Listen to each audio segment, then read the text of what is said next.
Amat Chat.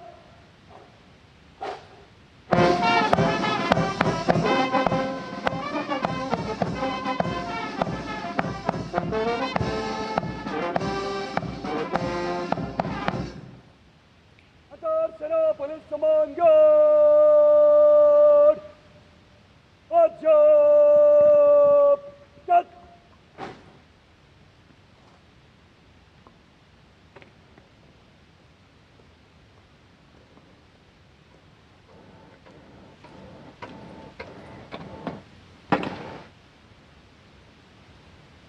Other सेना police समान guard निरीक्षण के लिए हजरत इमाम. The overall commander of the Prime Minister's Guard of Honor informing the Prime Minister that the guard is ready and requesting him to inspect the Guard of Honor. The band positioned there will strike up a slow march during the inspection.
The inspection of the Guard of Honor complete, the Prime Minister will now move towards the ramparts of the Red Fort, passing through the Lahori Gate.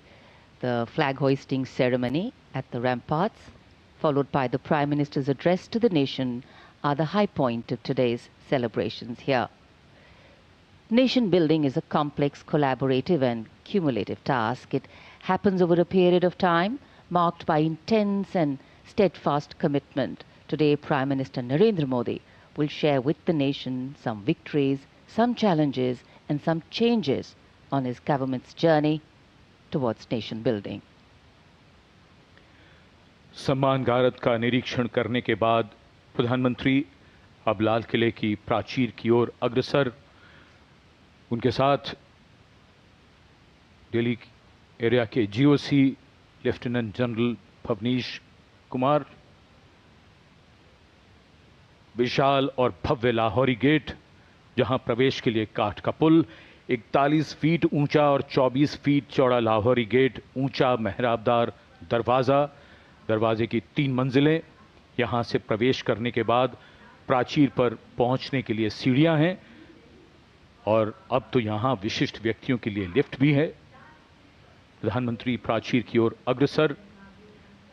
जब ये लाल किला बना था तब ये प्राचीर नहीं थी, इसे बाद में बनवाया गया और सन 1947 में पहली बार हमारा प्यारा तिरंगा राष्ट्रीय ध्वज यहीं इसी प्राचीर पर फहराया गया था. So the raincoats are out, a slight drizzle seems to be blessing the venue. Opportune moment and time. The heavens have held steady so far. The Prime Minister arriving at the first level of the ramparts, Raksha Mantri Shri Rajnath Singh, Raksha Rajya Mantri Shri Sanjay Seth, Chief of Defence Staff General Anil Chauhan, Chief of the Army General Upendra Dwivedi, the Navy Chief Admiral Dinesh K. Tripathi and the Chief of Air Staff Air Chief Marshal A.B. Singh greet him. Once the Prime Minister is ready to ascend the final level, the GOC Delhi area will conduct him to the dais to hoist the national flag, which will be followed by his address.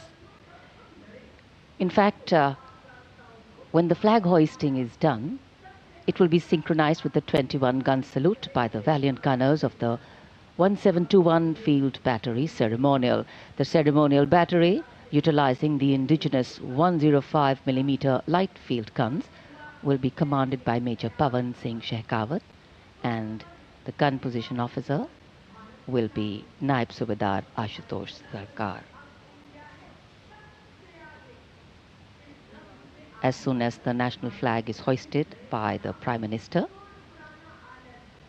flower petals will be showered at the venue by two Mi-17 helicopters of the Indian Air Force, one trooping the national flag and the other trooping a flag depicting Operation Sindoor.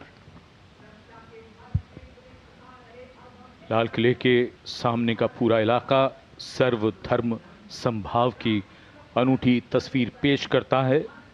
लाल किले के ठीक सामने बाईं ओर त्याग, बलिदान और श्रद्धा का प्रतीक गुरुद्वारा सीसगंज, जिसके सुनहरे गुंबद दूर से ही चमकते हैं।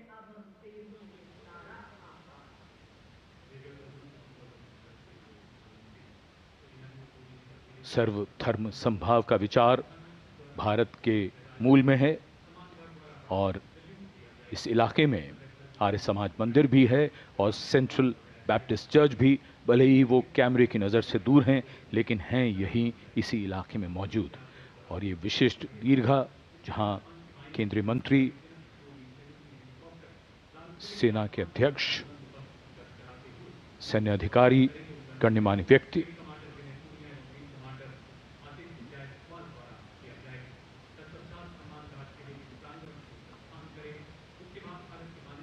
विशिष्ट अवसर और विशिष्ट व्यक्तियों की ये दीर्घा, और आज हम मना रहे हैं अपना 79वां स्वतंत्रता दिवस।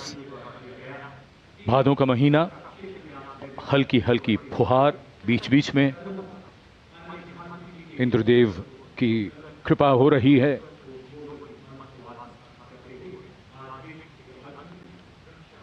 In fact, today we do more than just observe tradition and ceremony.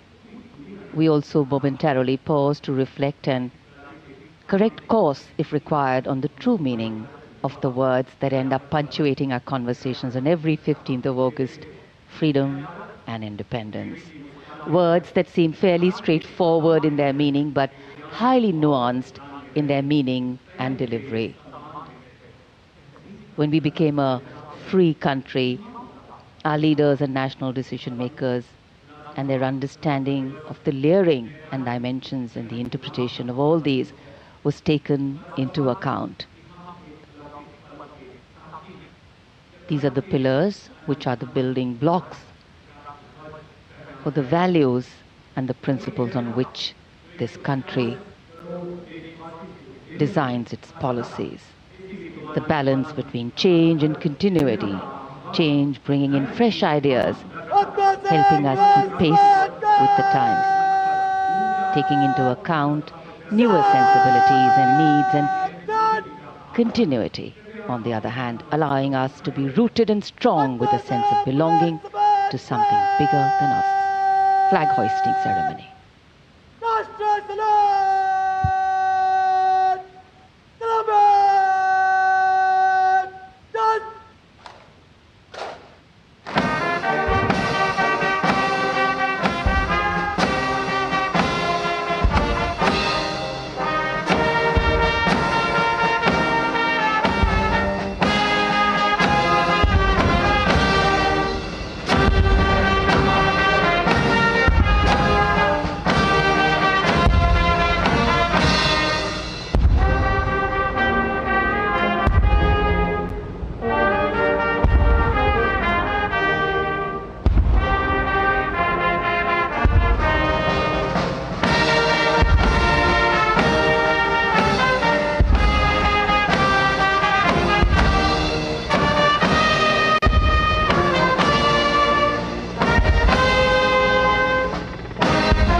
79वां स्वाधीनता दिवस समारोह।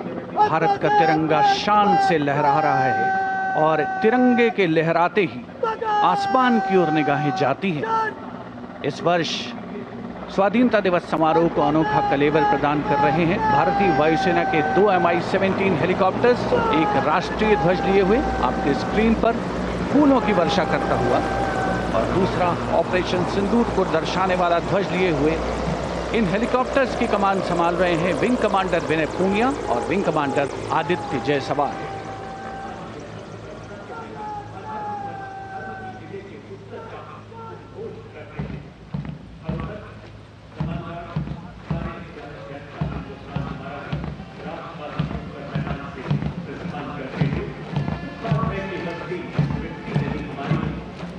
The National Flag Guard smartly marching away. These beautiful shots are strategically placed cameras. Some of the positions where our camera people are placed are in fact very difficult to reach also. But the aim of visual communication is to give you visual perfection. That's been the endeavor always of our telecasts.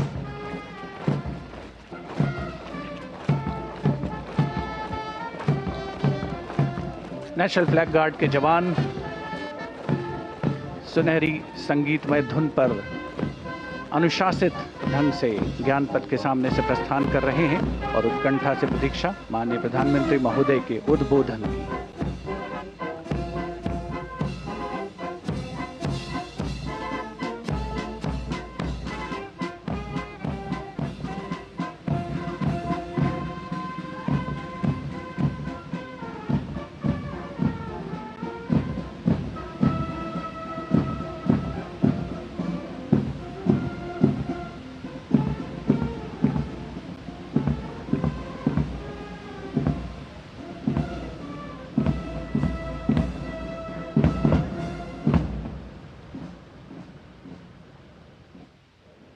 मेरे प्यारे देशवासियों,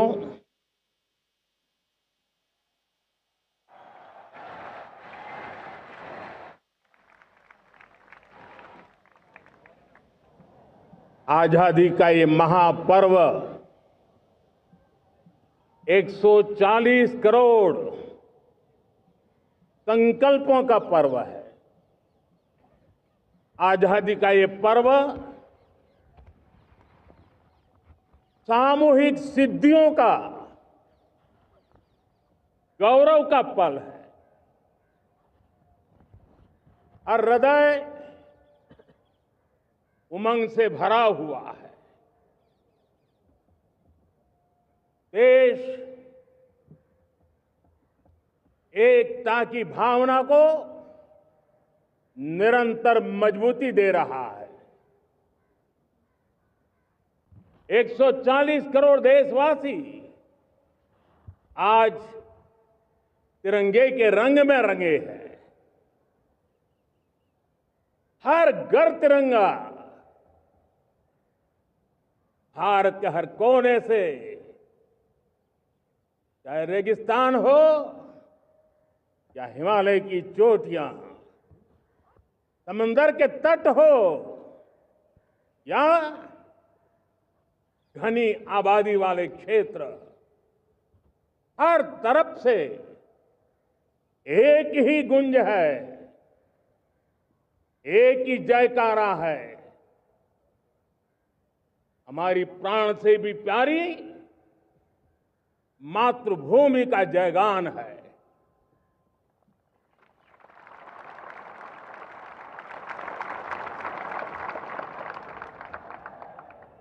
मेरे प्यारे देशवासियों, सन 47 में अनंत संभावनाओं के साथ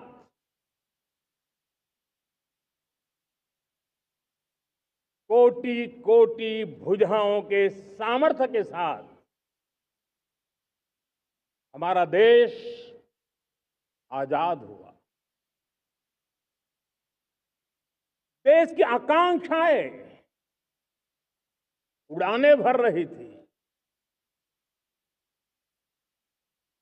लेकिन चुनौतियां उससे भी कुछ ज्यादा थी। पूज्य बापू के सिद्धांतों पर चलते हुए संविधान सभा के सदस्यों ने एक बहुत ही महत्वपूर्ण दायित्व निभाया। भारत का संविधान गत 75 वर्ष से एक प्रकाश स्तंभ बन करके हमें मार्ग दिखाता रहा है। भारत के संविधान निर्माता अनेक विद महापुरुष डॉक्टर राजेंद्र प्रसाद, बाबा साहब आंबेडकर, पंडित नेहरू, सरदार वल्लभ भाई पटेल, डॉक्टर सर्वपल्ली राधाकृष्णन जी, इतना ही नहीं, हमारी नारी शक्ति का भी योगदान कम नहीं था। हंसा मेहता जी, दाक्षायणी, वेलायुधन जैसी विदुषियों ने भी भारत के संविधान को सशक्त करने में अपनी भूमिका निभाई थी। मैं आज लाल किले की प्राचीर से देश का मार्गदर्शन करने वाले, देश को दिशा देने वाला संविधान के निर्माताओं को आदरपूर्वक नमन करता हूं।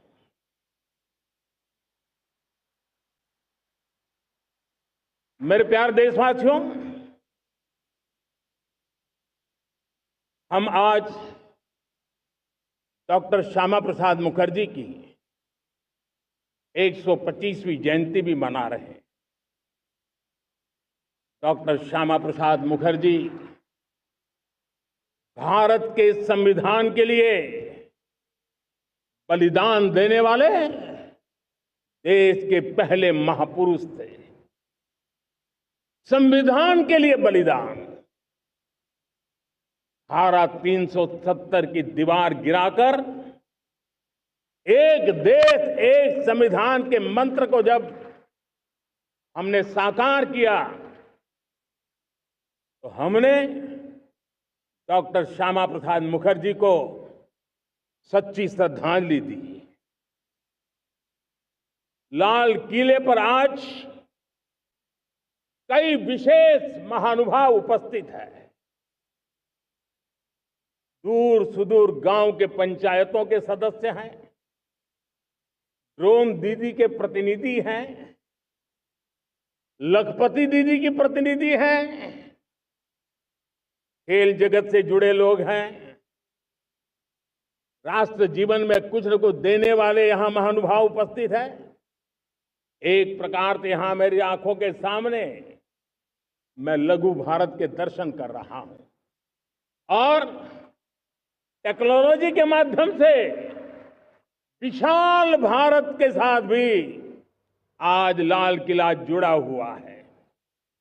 मैं आजादी के इस महापर्व पर देशवासियों का, विश्व भर में फैलाए हुए भारत प्रेमियों का, हमारे मित्रों का हृदय से बहुत बहुत अभिनंदन करता हूं। साथियों, प्रकृति हम सब की परीक्षा ले रही है। पिछले कुछ दिनों में प्राकृतिक आपदाएं, भूस्खलन, बादलों का फटना, न जाने कितनी कितनी आपदाएं हम झेल रहे हैं। पीड़ितों के साथ हमारी संवेदना है। राज्य सरकारें और केंद्र सरकार मिलकर के बचाव के काम, राहत के काम, पुनर्वसन के काम में पूरी शक्ति से जुटे हुए हैं। साथियों, आज 15 अगस्त का एक विशेष महत्व भी मैं देख रहा। मुझे बहुत गर्व हो रहा है। आज मुझे लाल किले की प्राचीर से ऑपरेशन सिंदूर के वीर जाबाजों को सैल्यूट करने का अवसर मिला है।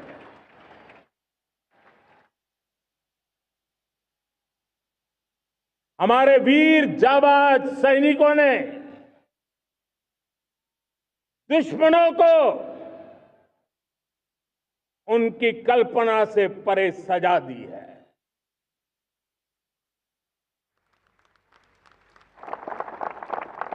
और इस अपील को पहलगाम में सीमा पार से आतंकियों ने आकर के जिस प्रकार का कत्ले आम किया, धर्म पूछ करके लोगों को मारा गया,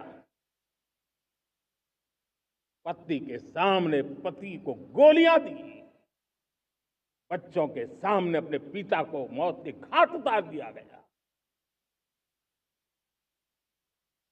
पूरा हिंदुस्तान आक्रोश से भरा हुआ था।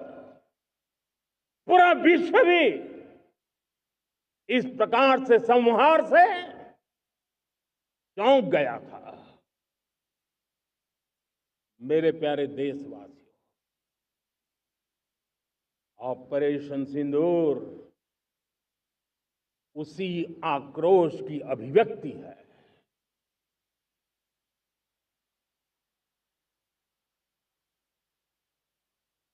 बाईस तारीख के बाद हमने हमारे सेना को खुली छूट दे दी। रणनीति वो तय करे, लक्ष्य वो तय करे, समय भी वो चुने।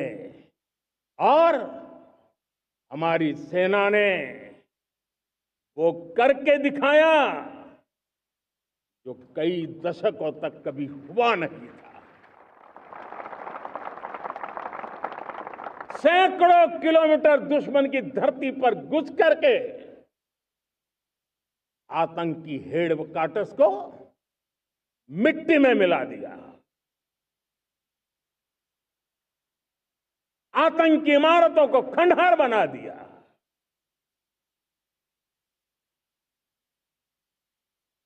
पाकिस्तान की नींद अभी भी उड़ी हुई है।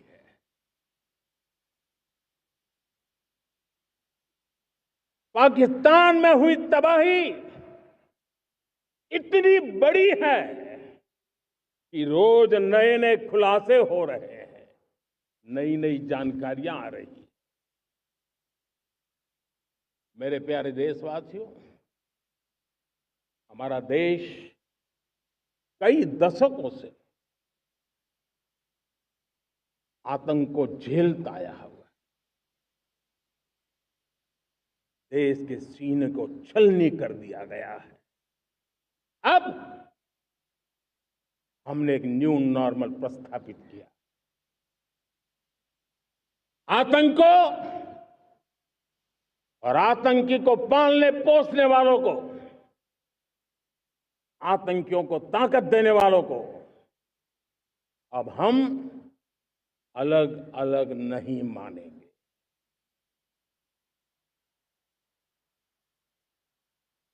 वो मानवता के समान दुश्मन है, उनके बीच कोई फर्क नहीं है। अब भारत ने तय कर लिया है कि न्यूक्लियर की धमकियों को अब हम सहने वाले नहीं हैं। न्यूक्लियर ब्लैकमेल लंबे अरसे से चलाया, अब वो ब्लैकमेल नहीं सहा जाएगा।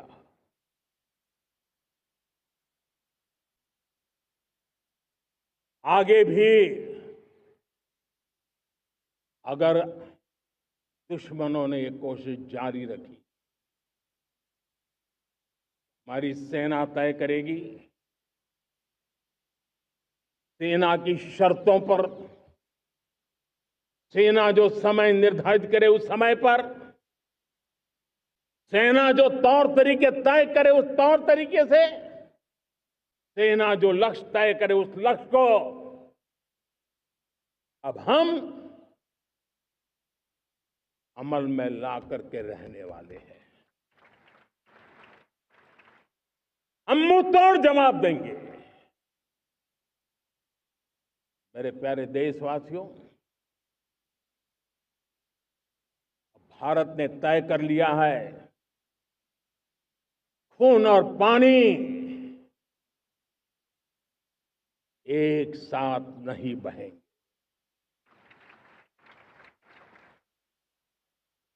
अब देशवासियों को भली भांति पता चला है कि सिंधु का समझौता कितना अन्यायपूर्ण है, कितना एक तरफा है।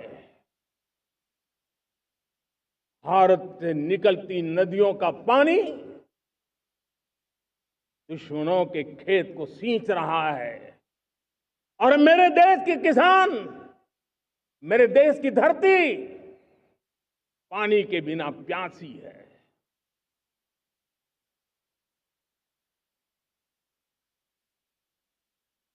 ये ऐसा समझौता था जिसने पिछले 7 दशक से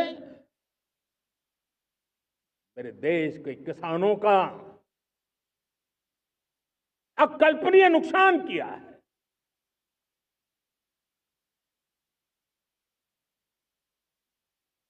अब हिंदुस्तान के हक का जो पानी है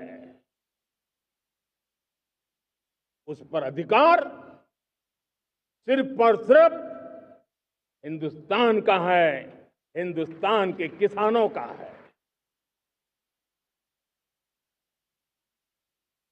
भारत कतई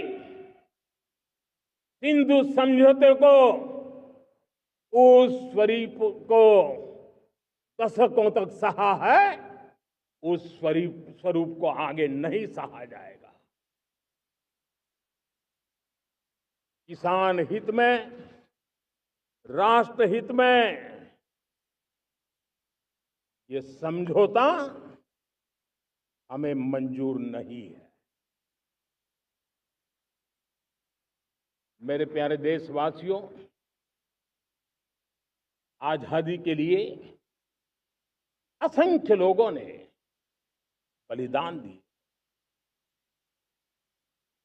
अपनी जवानी खपा दी, जेलों में जिंदगी गुजारी है, फांसी के तख्त पर लटके हैं, कुछ लेने पाने बनने के लिए नहीं, मां भारती के स्वाभिमान के लिए, कोटि कोटि जनों की आजादी के लिए, गुलामी की जंजीरों को तोड़ने के लिए।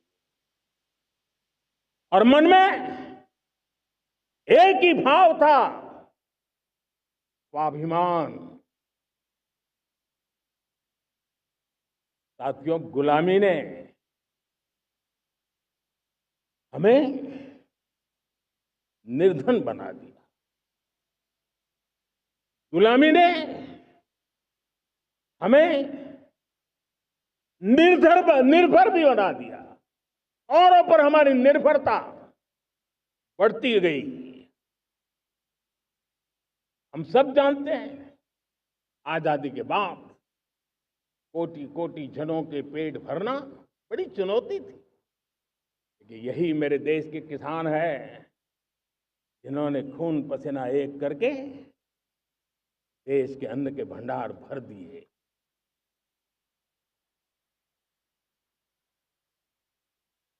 अनाज के संबंध में देश को आत्मनिर्भर बना दिया। एक राष्ट्र के लिए आत्मसम्मान की सबसे बड़ी कसौटी आज भी उसकी आत्मनिर्भरता है। और मेरे प्यारे देशवासियों, विकसित भारत का आधार भी है आत्मनिर्भर भारत।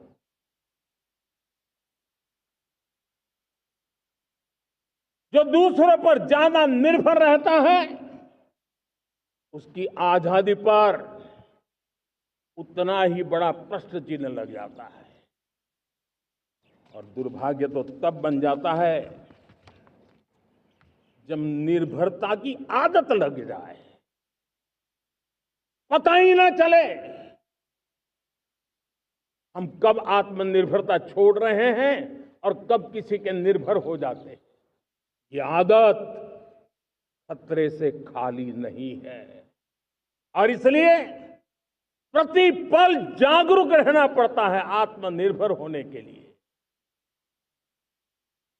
और मेरे प्यारे देशवासियों, आत्मनिर्भरता का नाता सिर्फ आयात और निर्यात, रुपये, पैसे, पाउंड, डॉलर यहां तक सीमित नहीं है। इतना सीमित अर्थ उसका नहीं है। आत्मनिर्भरता का नाता हमारे सामर्थ्य से जुड़ा हुआ है। और जब आत्मनिर्भरता खत्म होने लगती है तो सामर्थ्य भी निरंतर क्षीण होता जाता है। और इसलिए हमारे सामर्थ्य को बचाए रखने, बनाए रखने और बढ़ाए रखने के लिए आत्मनिर्भर होना बहुत अनिवार्य है। साथियों, हमने ऑपरेशन सिंदूर में देखा है मेड इन इंडिया की कमाल क्या थी। दुश्मन को पता तक न चला कि कौन से शस्त्रास्त्र है, ये कौन सा सामर्थ्य है जो पलक भर में उनको नष्ट कर रहा है। सोचिए, अगर हम आत्मनिर्भर होते न होते तो क्या ऑपरेशन सिंदूर इतनी त्वरित गति से हम कर पाते? पता नहीं कौन सप्लाई देगा, नहीं देगा, साजो सामान मिलेगा, नहीं मिलेगा, इसी की चिंता बनी रहती। लेकिन हमें मेड इन इंडिया की शक्ति हमारे हाथ में थी, सेना के हाथ में थी। इसलिए बिना चिंता, बिना रुकावट, बिना हिचकिचाहट हमारी सेना अपना पराक्रम करती रही।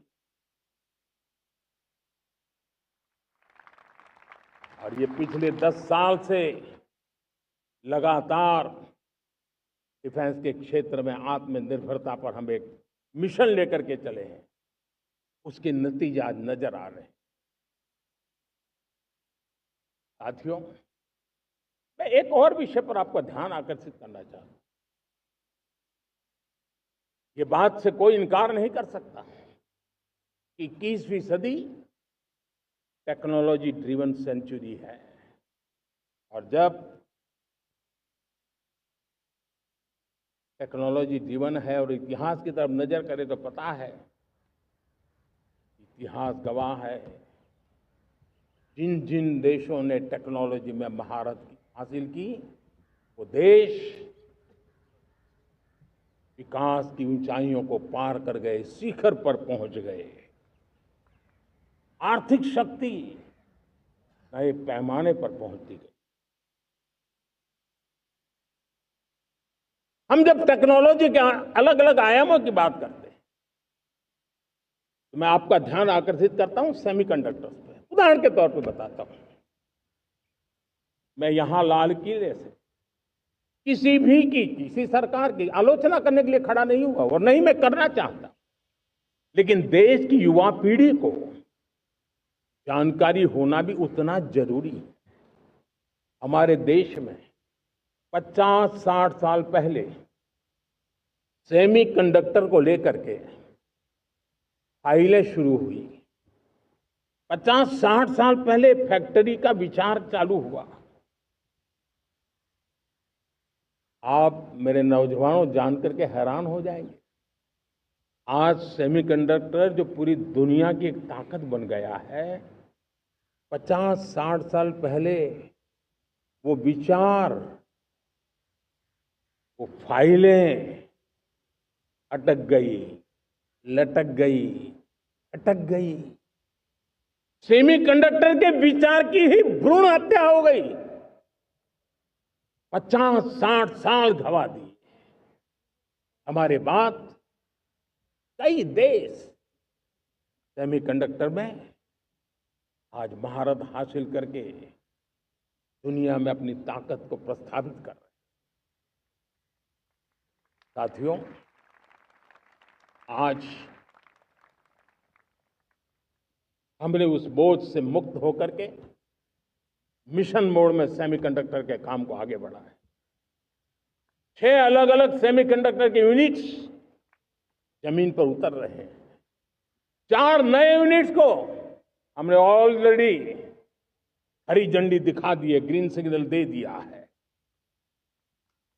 और देशवासियों और मेरे खास करके नौजवानों और विश्व भर में भारत की टेक्नोलॉजी की ताकत को समझने वाले लोगों को भी कहना चाहूंगा, इसी वर्ष के अंत तक मेड इन इंडिया, भारत की बनी हुई, भारत में बनी हुई, भारत के लोगों द्वारा बनी हुई मेड इन इंडिया चिप्स बाजार में आ जाएगी।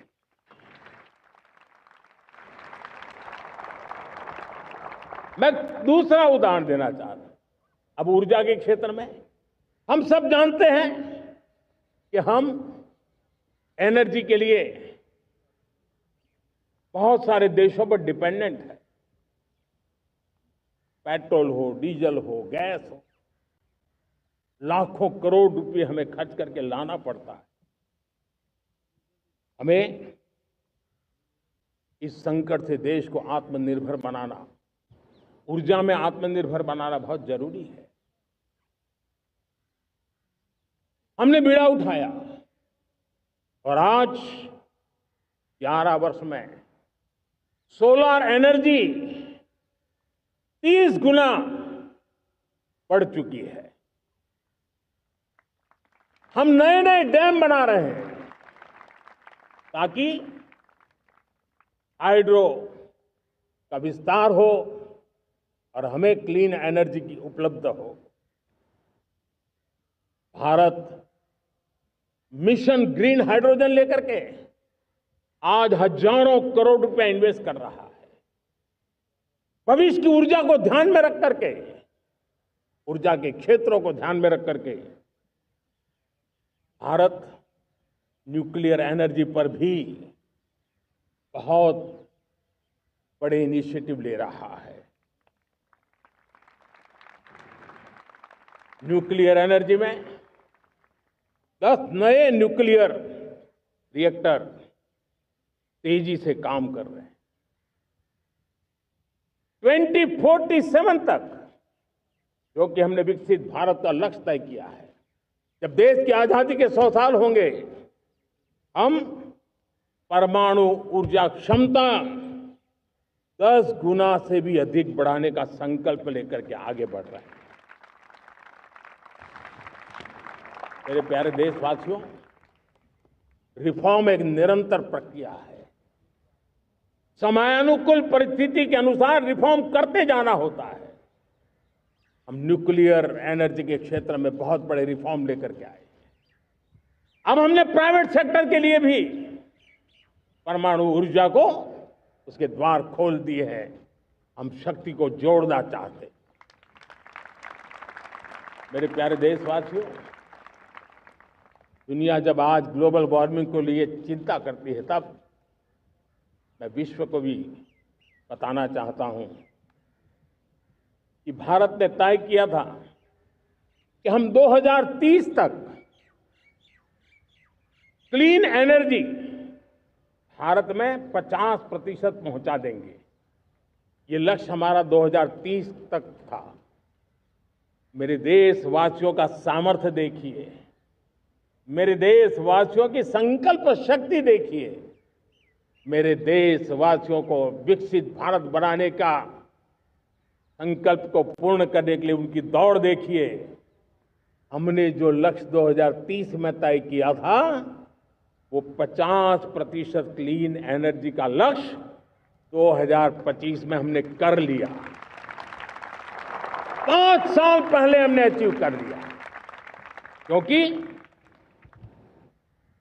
विश्व के प्रति भी हम उतने ही संवेदनशील हैं, प्रकृति के प्रति भी उतने ही हम जिम्मेवार लोग हैं। मेरे प्यारे देशवासियों, बजट का बहुत बड़ा हिस्सा ये पेट्रोल, डीजल, गैस इन सबको लाने के लिए खर्च होता था। लाखों करोड़ रुपए चले जाते थे।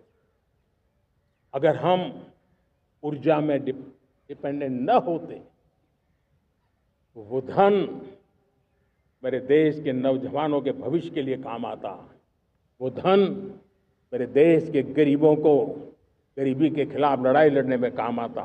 वो धन मेरे देश के किसानों के कल्याण में काम आता। वो धन मेरे देश के गांव की परिस्थिति को पलटने के लिए काम आता। लेकिन हमें विदेशों को देना पड़ रहा। अब हम आत्मनिर्भर बनने की दिशा में काम कर रहे हैं। देश को विकसित बनाने के लिए हम अब समुद्र मंथन की तरफ भी जा रहे हैं। हमारे समुद्र के मंथन को आगे बढ़ाते हुए हम समुद्र के भीतर के तेल के भंडार, गैस के भंडार, उसको खोजने की दिशा में एक मिशन मोड में काम करना चाहते हैं। और इसलिए भारत ने national deep water exploration mission शुरू करने जा रहा है।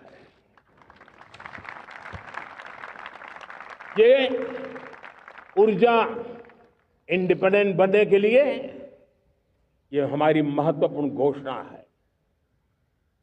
मेरे प्यारे देशवासियों, आज पूरा विश्व क्रिटिकल मिनरल को लेकर के बहुत ही सतर्क हो गया है। उसके सामर्थ्य को लोग भली भांति समझने लगे हैं। कल तक जिस तरफ ज्यादा ध्यान नहीं था, वो आज सेंटर स्टेज पे है। हमारे लिए भी क्रिटिकल मिनरल्स में आत्मनिर्भरता बहुत अनिवार्य है। एनर्जी का सेक्टर हो, इंडस्ट्री का सेक्टर हो, रक्षा क्षेत्र हो, टेक्नोलॉजी के हर क्षेत्र हो, आज क्रिटिकल मिनरल्स की टेक्नोलॉजी के अंदर बहुत अहम भूमिका है। और इसलिए नेशनल क्रिटिकल मिशन हमने लॉन्च किया है। 1200 से अधिक स्थानों पर खोज का अभियान चल रहा है और हम क्रिटिकल मिनरल में भी आत्मनिर्भर बनने की दिशा में आगे बढ़ रहे हैं। मेरे प्यारे देशवासियों, स्पेस सेक्टर का कमाल तो हर देशवासी देख रहा, गर्व से भर जा रहा। और हमारे group captain Shubhanshu Shukla space station से लौट चुके हैं और आने वाले कुछ दिनों में वो भारत भी आ रहे हैं। हम स्पेस में भी अपने दम पर आत्मनिर्भर भारत गगनयान की तैयारी कर रहे हैं। हम अपने बलबूते पर हमारा अपना स्पेस स्टेशन बनाने की दिशा में हम काम कर रहे हैं। और पिछले दिनों स्पेस में जो रिफॉर्म किए गए, मुझे बहुत गर्व हो रहा है। मेरे देश के 300 से ज्यादा स्टार्टअप्स आप सिर्फ और सिर्फ स्पेस सेक्टर में काम कर रहे हैं। और उन 300 स्टार्टअप में हजारों नौजवान पूरे सामर्थ्य के साथ जुटे हैं। ये है मेरे देश के नौजवानों की ताकत और ये है हमारे देश के नौजवानों के प्रति विश्वास। मेरे प्यारे देशवासियों, 140 करोड़ भारतवासी 2047 में जब आजादी के 100 साल होंगे, विकसित भारत के संकल्प को परिपूर्ण करने के लिए पूरी ताकत से जुटे हैं। इस संकल्प की पूर्ति के लिए भारत आज हर सेक्टर में आधुनिक इकोसिस्टम तैयार कर रहा है और आधुनिक इकोसिस्टम हर क्षेत्र में हमारे देश को आत्मनिर्भर बनाएगा। आज मेरा लाल किले की प्राचीर से मेरे देश के युवा वैज्ञानिकों को, मेरे टैलेंटेड यूथ को, मेरे इंजीनियर्स को और प्रोफेशनल्स को और सरकार के हर विभागों को भी मेरा आह्वान है, क्या हमारा अपना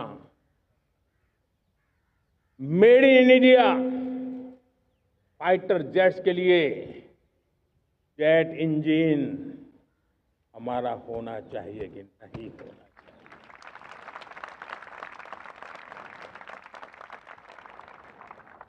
हम फार्मा ऑफ द वर्ल्ड माने जाते हैं। वैक्सीन में हम नए नए विक्रम स्थापित करते हैं, लेकिन क्या समय की मांग नहीं है? हम रिसर्च और डेवलपमेंट में और ताकत लगाएं, हमारे अपने पेटेंट हो, हमारी अपनी बनाई हुई मानव जात के कल्याण की सस्ते से सस्ती और सबसे कारगर नई नई दवाइयों की शोध हो, हर संकट में साइड इफेक्ट के बिना मानव जात के कल्याण में काम आए। बायो 3 पॉलिसी भारत सरकार ने बनाई है। मैं देश के नौजवानों को कहता हूं, आइए बायो 3 पॉलिसी का अध्ययन करके अब कदम उठाइए। देश का भाग्य बदलना है, आपका सहयोग चाहिए। मेरे प्यारे देशवासियों, आज आईटी का युग है, डेटा की ताकत है। क्या समय की मांग नहीं है? ऑपरेटिंग सिस्टम से लेकर के साइबर सुरक्षा तक, डीप टेक से लेकर के आर्टिफिशियल इंटेलिजेंस तक, सारी चीजें हमारी अपनी हो, जिस पर हमारे ही लोगों का सामर्थ्य जुटा हुआ हो, उनकी सामर्थ्य शक्ति का विश्व को परिचय कराएं। साथियों, आज दुनिया में सोशल मीडिया का हो, बाकी प्लेटफॉर्म को हो, दुनिया के प्लेटफॉर्म पर हम काम कर रहे हैं। दुनिया ने हमने दिखा दिया है, यूपीआई का हमारा प्लेटफॉर्म आज दुनिया को अजोबा कर रहा है। हमारे में सामर्थ्य है। रियल टाइम ट्रांजैक्शन में 50% अकेला भारत यूपीआई के माध्यम से कर रहा है। इसका मतलब की ताकत है। क्रिएटिव वर्ल्ड हो, सोशल मीडिया हो, ये जितने भी प्लेटफॉर्म्स हैं, मेरे देश के नौजवानों में चुनौती करता हूं आपको, आइए हमारे अपने प्लेटफॉर्म क्यों ना हो, हम क्यों दूसरों पर निर्भर रहे, क्यों भारत का धन बाहर जाए? और मुझे आपके सामर्थ्य पर भरोसा है। मेरे प्यारे देशवासी, जैसे ऊर्जा के क्षेत्र में हम डिपेंडेंट हैं, वैसा ही देश का दुर्भाग्य है कि फर्टिलाइजर, उसमें भी हमें दुनिया पर निर्भर रहना पड़ता है। मेरे देश के किसान भी फर्टिलाइजर का सही उपयोग कर करके धरती माता की सेवा कर सकते हैं। अनाप शनाप उपयोग से भी धरती मां को बहुत नुकसान पहुंचा रहे हैं। लेकिन साथ साथ मैं देश के नौजवानों को कहना चाहता हूं, देश के उद्योग जगत को कहना चाहता हूं, देश के प्राइवेट सेक्टर को कहना चाहता हूं, आइए हम फर्टिलाइजर के भंडार भर दें, हम नए नए तौर तरीके खोजें और भारत की आवश्यकता के अनुसार हम अपना फर्टिलाइजर तैयार करें। हम औरों पर निर्भर न रहे। साथियों, आने वाला युग ईवी का है। अब ईवी बैटरी क्या हम नहीं बनाएंगे? हम निर्भर रहेंगे? सोलर पैनल की बात हो, इलेक्ट्रिक व्हीकल्स के लिए जिन जिन चीजों की आवश्यकताएं हैं वो हमारी अपनी होनी चाहिए। साथियों, मैं ये इसलिए कहने की हिम्मत करता हूं, क्यों? क्योंकि मुझे देश के नौजवानों के सामर्थ्य पर भरोसा है। और भरोसा सिर्फ वो मेरे देश के नौजवान है इतने मात्र से नहीं है। कोविड के समय हम बहुत सारी चीजों पर निर्भर थे। तो मेरे देश के नौजवानों को कहा गया कि वैक्सीन हमारी अपनी चाहिए, देश ने करके दिखाया। कोविन प्लेटफॉर्म हमारा अपना होना चाहिए, देश ने करके दिखाया। करोड़ों करोड़ों लोगों की जिंदगी बचाने का काम हमने किया है। वही स्पिरिट, वही जज्बा हमें जीवन के हर क्षेत्र में आत्मनिर्भर बनने के लिए अपना सब कुछ देना है। अपना जो बेस्ट है वो हमें दे करके रहना है। साथियों, पिछले 11 साल में एंटरप्रेन्योरशिप, उद्यमशीलता को बहुत बड़ी ताकत मिली। आज लाखों स्टार्टअप्स टियर 2, टियर 3 सिटी में देश की अर्थशक्ति को, देश के इनोवेशन को ताकत दे रहे हैं। उसी प्रकार से मुद्रा योजना से हमारे देश के करोड़ों नौजवान, उसमें भी हमारी बेटियां, करोड़ों करोड़ों लोग मुद्रा से लोन लेकर के अपना खुद का कारोबार कर रहे हैं। खुद तो अपने पैरों पर खड़े हुए हैं, लेकिन औरों को भी पैरों पर खड़े रहने की ताकत देते हैं। वे भी एक प्रकार से हर व्यक्ति को आत्मनिर्भर बनाने का अवसर दे रही है। मेरे साथियों, विमेन सेल्फ हेल्प ग्रुप किसी का ध्यान नहीं था। पिछले 10 साल में विमेन सेल्फ हेल्प ग्रुप ने कमाल करके दिखाया। आज उनके प्रोडक्ट दुनिया के बाजार में जाने लगे हैं। लाखों करोड़ों का कारोबार हमारे विमेन सेल्फ हेल्प ग्रुप करते हैं। मैंने एक बार मन की बात में खिलौने की बात कही थी। हम करोड़ों करोड़ रुपए के खिलौने विदेश से लाते थे। मैंने ऐसे ही मन की बात में कहा, करे मेरे देश के नौजवानों, ऐसा भी करें नहीं क्या, किलो भी बाहर जाएंगे। और आज मैं गर्व से कहता हूं कि मेरा देश खिलौने एक्सपोर्ट करने लग गया है। यानी देश के सामर्थ्य को हर प्रकार के अवसर मिले, हर रुकावटों से मुक्ति मिले, उसको सर्वाधिक करने के लिए प्रेरित किया जाए। देश कर सकता है। मैं देश के युवाओं से कहता हूं, आइए आप इनोवेटिव आइडियाज लेकर के, आपके आइडियाज को मरने मत देना दोस्तों। आज का आपका आइडिया हो सकता है आने वाली पीढ़ी का भविष्य बना सकता है। मैं आपके साथ खड़ा हूं, मैं आपके लिए काम करने के लिए तैयार हूं, आपका साथी बन के काम करने तैयार हूं। आप आइए, हिम्मत जुटाइए, इनिशिएटिव लीजिए। जो युवा मैन्युफैक्चरिंग के बारे में सोचते हैं, आइए आगे बढ़िए। सरकार के नियमों में बदलाव करना है, मुझे बताइए। अब देश रुकना नहीं चाहता है। 2047 दूर नहीं है। एक एक पल की कीमत है और हम एक भी पल गंवाना नहीं चाहते दोस्तों।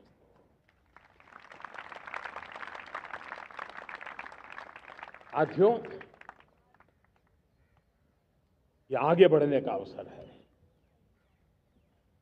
बड़े सपने देखने का अवसर है, संकल्प के लिए समर्पित होने का अवसर है।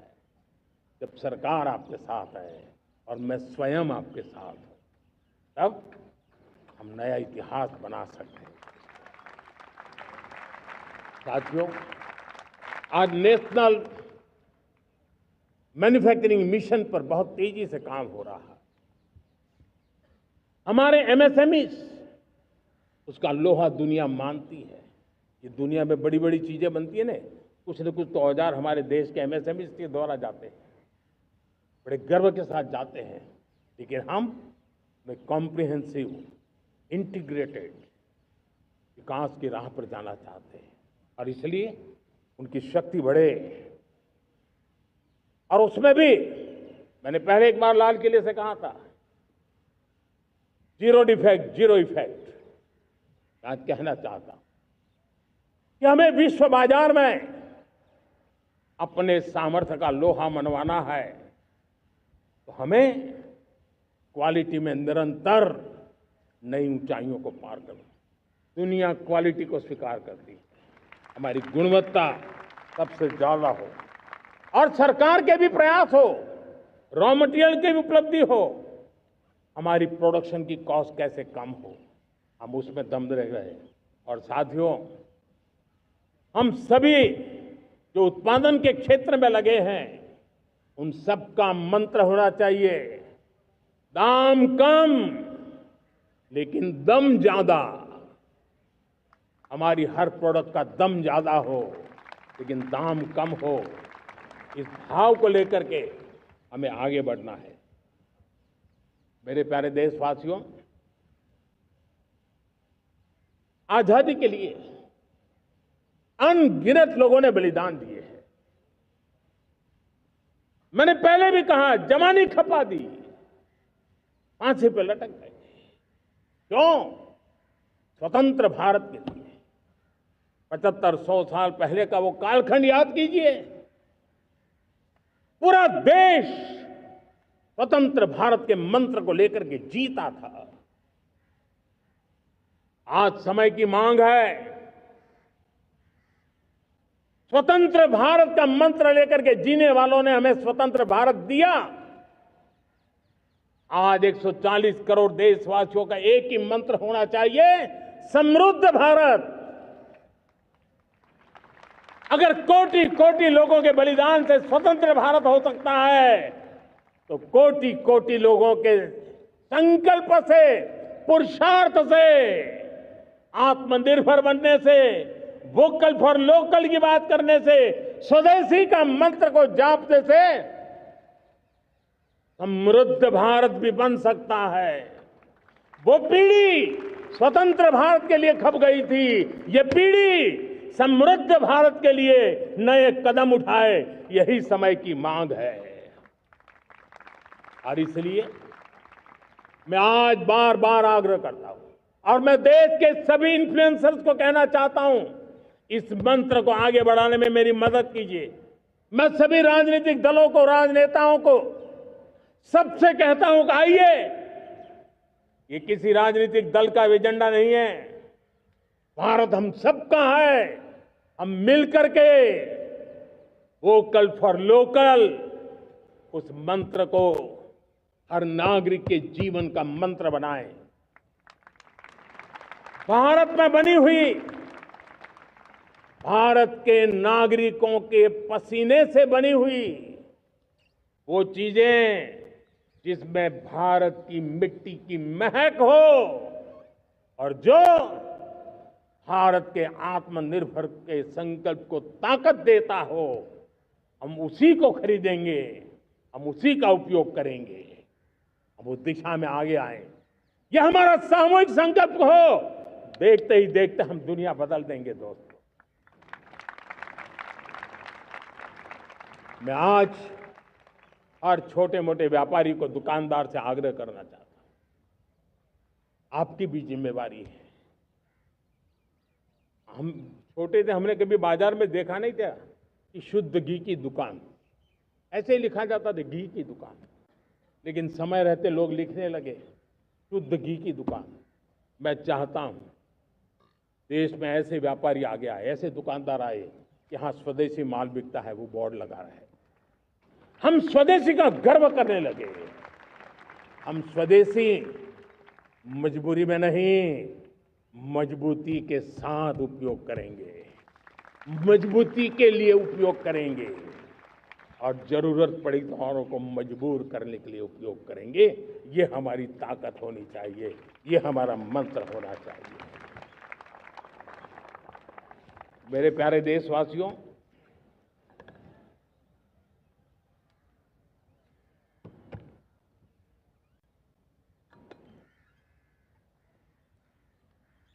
मुझे मुझे बहुत लंबे समय से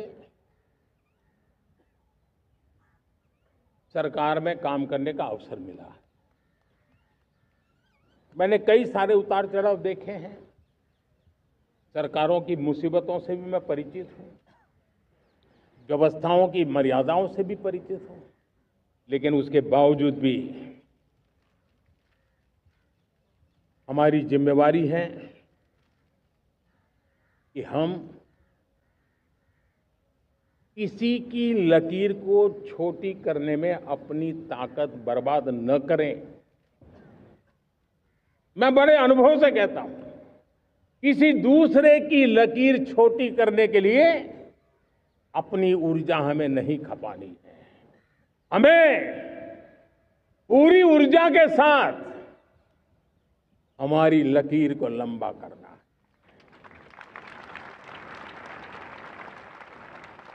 हम अगर अपनी लकीर लंबी करते हैं तो दुनिया भी हमारा लोहा मानेगी। आज जब वैश्विक परिस्थितियों में आर्थिक स्वार्थ दिनों दिन बढ़ रहा है, तब समय की मांग है कि हम उन संकटों के रोते बैठने की जरूरत नहीं है। हिम्मत के साथ हम अपनी लकीर को लंबी करें। और मैं 25 साल के शासन के अनुभव से कह सकता हूं, अगर ये रास्ता हमने चुन लिया, हर किसी ने चुन लिया, तो फिर कोई स्वार्थ हमें अपनी चंगुल में नहीं फंसा सकता है। मेरे प्यारे देशवासियों, बीता दशक रिफॉर्म, परफॉर्म, ट्रांसफॉर्म कर रहा है, लेकिन अब हमें और नई ताकत से जुड़ना है। पिछले दिनों हमने कई रिफॉर्म्स किए। एफडीआई हो, इंश्योरेंस कंपनी की बात हो, विश्व की यूनिवर्सिटीज को भारत के अंदर स्थान देने की बात हो, कई रिफॉर्म्स किए हैं। 40,000 से ज्यादा अनावश्यक कंप्लायंसेस को हमने खत्म किया है।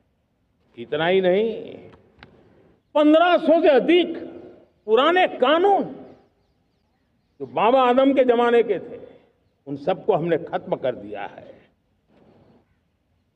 हमने दर्जनों कानूनों को सरल करने के लिए संसद में जाकर के जनता के हितों को सर्वोपरि रख करके बदलाव किए हैं।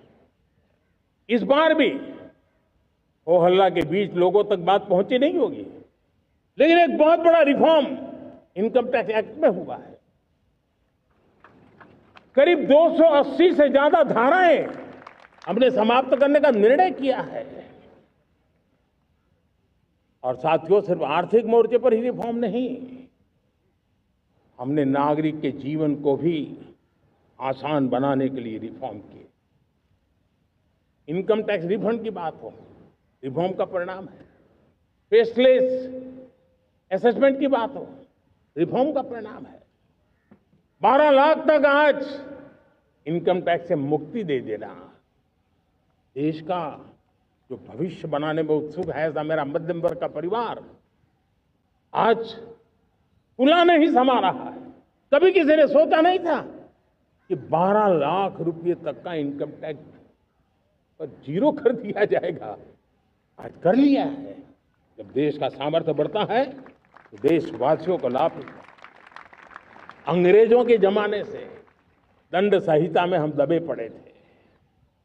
दंड का भय दिखा करके जीवन चल रहा था। 75 साल आजादी के ऐसे ही गए। हमने दंड संहिता को खत्म कर दिया, न्याय संहिता को ले आए हैं। न्याय संहिता में भारत के नागरिक के प्रति विश्वास का भाव है। भारत के नागरिक के अंदर अपनेपन का भाव है, संवेदनशीलताओं से भरा हुआ है। हमने रिफॉर्म की यात्रा को तेज करने के लिए बीड़ा उठाया। हम बहुत तेजी से आगे बढ़ना चाहते हैं। मैं चाहता हूं देशवासियों, देश के लिए कर रहा हूं, मैं मेरे लिए नहीं कर रहा हूं, किसी का बुरा करने के लिए नहीं कर रहा हूं। मेरे राजनीतिक दल, मेरे प्रतिस्पर्धी साथी भी देश की इस उज्जवल भविष्य के लिए आगे आए, हमारा साथ दें। स्ट्रक्चरल रिफॉर्म्स की बात हो, रेगुलेटरी रिफॉर्म्स की बात हो, पॉलिसी रिफॉर्म की चर्चा हो, प्रोसेस रिफॉर्म की चर्चा हो, प्रोसीड्यूरल रिफॉर्म्स करने की जरूरत हो, हर प्रकार के रिफॉर्म्स ये आज हमने मकसद बना करके चले हैं। और मेरे प्यारे देशवासियों, नेक्स्ट जनरेशन रिफॉर्म्स के लिए हमें एक टास्क फोर्स गठित करने का निर्णय किया है। ये टास्क फोर्स समय सीमा में इस काम को पूरा करे, वर्तमान नियम, कानून, नीतियां, रीतियां 21वीं सदी के अनुकूल, वैश्विक वातावरण में अनुकूल और भारत को 2047 में विकसित राष्ट्र बनाने के संदर्भ में नए सिरे से तैयार हो और उसका समय सीमा में अपना कार्य पूरा करने के लिए इस टास्क फोर्स की रचना की है। साथियों, ये रिफॉर्म के कारण जो नए लोग अपना भविष्य बनाने चाहते हैं उनको तो हिम्मत मिलेगी। हमारे स्टार्टअप्स हो, हमारे लघु उद्योग हो, हमारे गृह उद्योग हो, उन लोग उद्यमियों को उनकी कंप्लायंस कॉस्ट बहुत कम हो जाएगी और उसके कारण उनको एक नई ताकत मिलेगी। जो एक्सपोर्ट की दुनिया में उनको लॉजिस्टिक सपोर्ट के कारण, व्यवस्थाओं में बदलाव के कारण उनको एक बहुत बड़ी ताकत मिलेगी। साथियों, ऐसे ऐसे कानून है हमारे देश में, छोटी छोटी चीजों के लिए जेल में डालने के कानून है, आप हैरान हो जाएंगे, किसी ने नजर नहीं दौड़ाई। मैं पीछे लगा हूं, ये मेरे देश के नागरिकों को जेल में बंद करने वाले जो अनावश्यक कानून है वो खत्म होने चाहिए। हम संसद में पहले भी बिल लाए थे, इस बार भी लेके आए हैं। साथियों, इस दिवाली में आपकी डबल दिवाली का काम मैं करने वाला हूं। इस दिवाली में आपको एक बहुत बड़ा तोहफा देशवासियों को मिलने वाला है। पिछले 8 साल से हमने जीएसटी का बहुत बड़ा रिफॉर्म किया, पूरे देश में टैक्स के बर्डन को कम किया, टैक्स की व्यवस्थाओं को सरल किया और 8 साल के बाद समय की मांग है कि हम एक बार उसको रिव्यू करें। हमने एक हाई पावर कमेटी को बिठा करके रिव्यू शुरू किया, राज्यों से भी विचार विमर्श किया और मेरे प्यारे देशवासियों, हम नेक्स्ट जनरेशन जीएसटी रिफॉर्म्स लेकर के आ रहे हैं। ये दिवाली के अंदर आपके लिए तोहफा बन जाएंगे। सामान्य मानवीय की जरूरतों के टैक्स भारी मात्रा में कम कर दिए जाएंगे, बहुत बड़ी सुविधा बढ़ेगी। हमारे एमएसएमई, हमारे लघु उद्यमी, इनको बहुत बड़ा लाभ मिलेगा। रोजमर्रा की चीजें बहुत सस्ती हो जाएगी और उससे इकोनॉमी को भी एक नया बल मिलने वाला है। मेरे प्यारे देशवासियों, आज देश तीसरी बड़ी इकोनॉमी बनने के लिए समय तेज गति से आगे बढ़ रहा है। हम दरवाजे खटखटा रहे हैं और बहुत तेजी से हम उसको अचीव भी कर लेंगे। और कोई तो दिन होगा मैं आपके बीच आकर के लाल किले की प्राचीर से ये खबर भी सुनाऊंगा।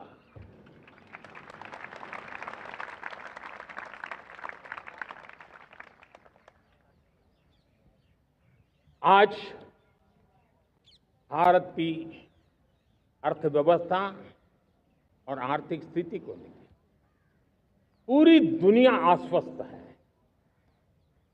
इतनी अस्थिरता के बीच आशा की किरण बना हुआ है भारत का फाइनेंशियल डिसिप्लिन,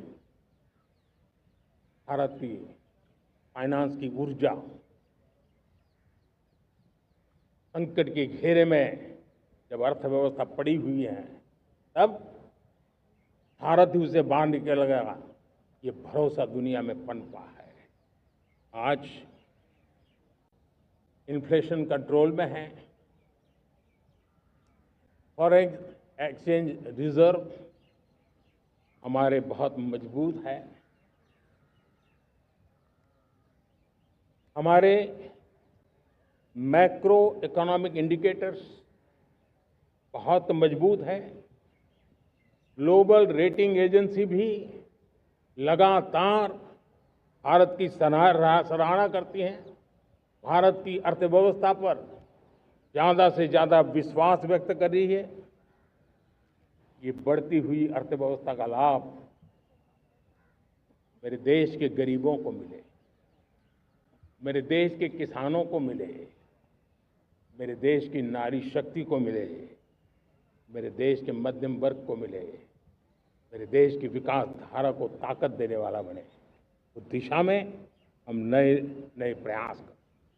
आज युवाओं के लिए नए नए सेक्टर्स में हमारे नौजवानों के लिए अवसर बन रहे हैं।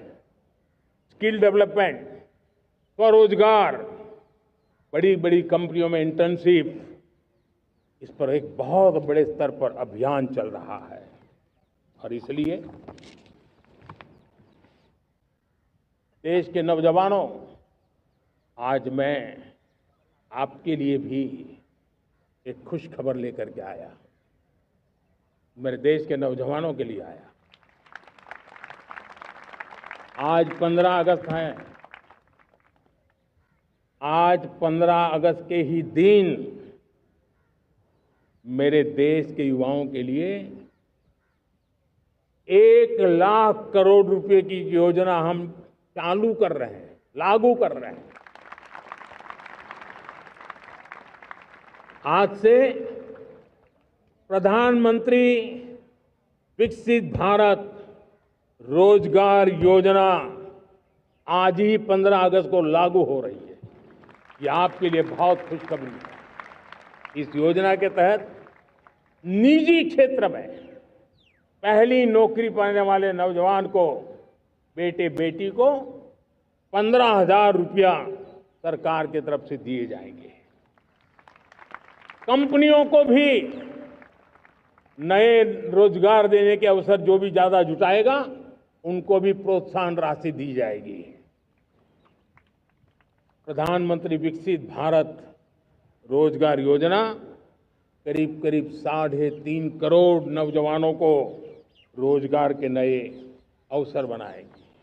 मैं सभी नौजवानों को इसके लिए बहुत बहुत बधाई देता हूं। मेरे प्यारे देशवासियों, आज भारत में नारी शक्ति का लोहा हर कोई मानने लगा। बढ़ती इकोनॉमी की लाभार्थी हमारी नारी है, लेकिन बढ़ती इकोनॉमी को गति देने में भी हमारी नारी का बहुत बड़ा योगदान भी, हमारी मातृशक्ति का योगदान है, हमारी स्त्री शक्ति का योगदान है। स्टार्टअप से लेकर स्पेस सेक्टर तक हमारी बेटियां छाई हुई हैं, खेल के मैदान में छाई हुई हैं, फौज में चमक रही है। आज गर्व के साथ नारी कंधे से कंधा मिला करके देश की विकास यात्रा में भागीदार हो रही। देश गर्व से भर गया जब एनडीए की विमेन कैडेट्स, उनका पहला पास आउट हुआ था। पूरा देश गर्व से भर गया था। सारे टीवी चैनल उसी के पीछे लगे हुए थे। कितने बड़े गौरव की पल थी। Self help group, 10 crore self help group की बहनें क्या कमाल कर रही है। नमो ड्रोन दीदी नारी शक्ति की एक नई पहचान बनी। गांव में मुझे एक बहन मिली, वो कहती मुझे अब तो गांव वाले पायलट कह करके बुलाते हैं। बड़े गर्व से कह रहे हैं। ज्यादा पढ़ी लिखी नहीं थी, लेकिन उसका रतबा पैदा हुआ है। साथियों, हमने 3 करोड़ महिलाओं को लखपति दीदी बनाने का संकल्प लिया था। 3 करोड़। और मुझे आज संतोष है कि हम तेज गति से काम कर रहे हैं। समय से पहले 3 करोड़ का लक्ष्य पार कर लेंगे। और आज मैं खुशी से देश को बताना चाहता हूं कि मेरे नारी शक्ति का सामर्थ्य देखिए। देखते ही देखते 2 करोड़ महिलाएं लखपति दीदी बन चुकी है। आज कुछ लखपति दीदी हमारे सामने बैठी है। ये है मेरे सामर्थ्य और मेरा विश्वास है दोस्तों, भारत की विकास यात्रा में उनकी भागीदारी बढ़ने वाली। मेरे प्यारे देशवासियों, मेरे देश के किसानों का भारत की अर्थव्यवस्था में बहुत बड़ा योगदान है। भारत के किसानों की मेहनत रंग ला रही है। पिछले साल अनाज के उत्पादन में मेरे देश के किसानों ने के पुराने सारे विक्रम तोड़ दिए। ये सामर्थ्य है मेरे देश का। उतनी ही जमीन, लेकिन व्यवस्थाएं बदली, पानी पहुंचने लगा, अच्छे सीड्स मिलने लगे, किसानों को अच्छी सुविधाएं मिलने लगी, तो वो अपना सामर्थ्य देश के लिए बढ़ा रहा है। आज भारत दूध, दाल, जूट जैसे उत्पादन में नंबर 1 है दुनिया में।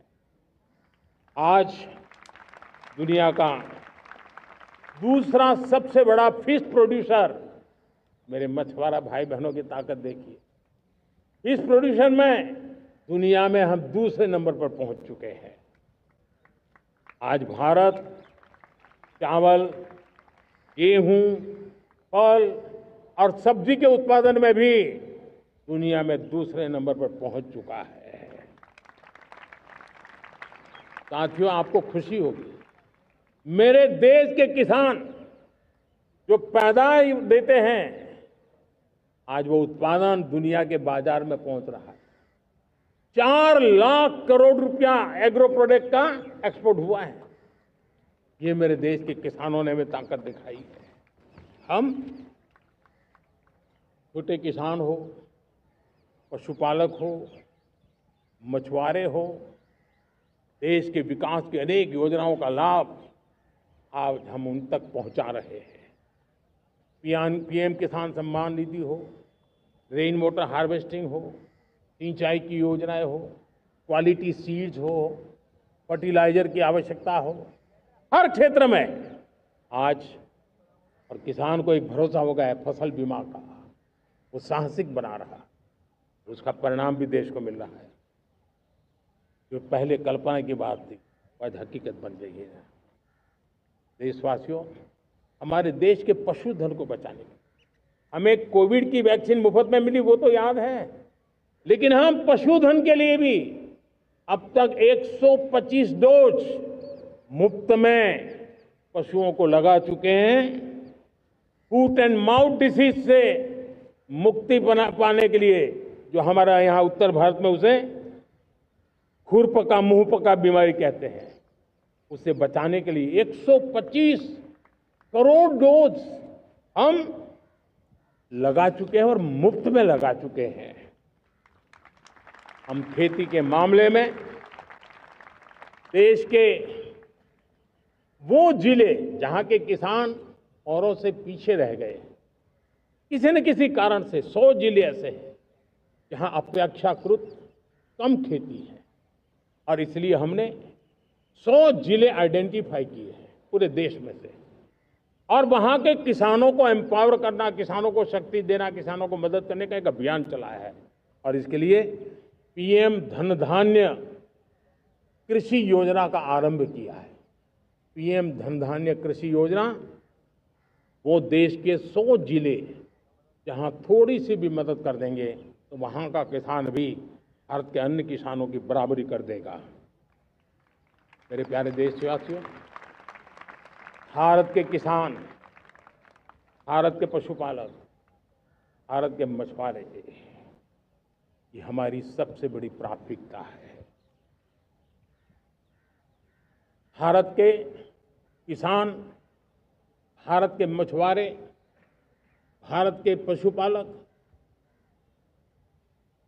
उनसे जुड़ी किसी भी अहितकारी नीति के आगे मोदी दीवार बन के खड़ा है।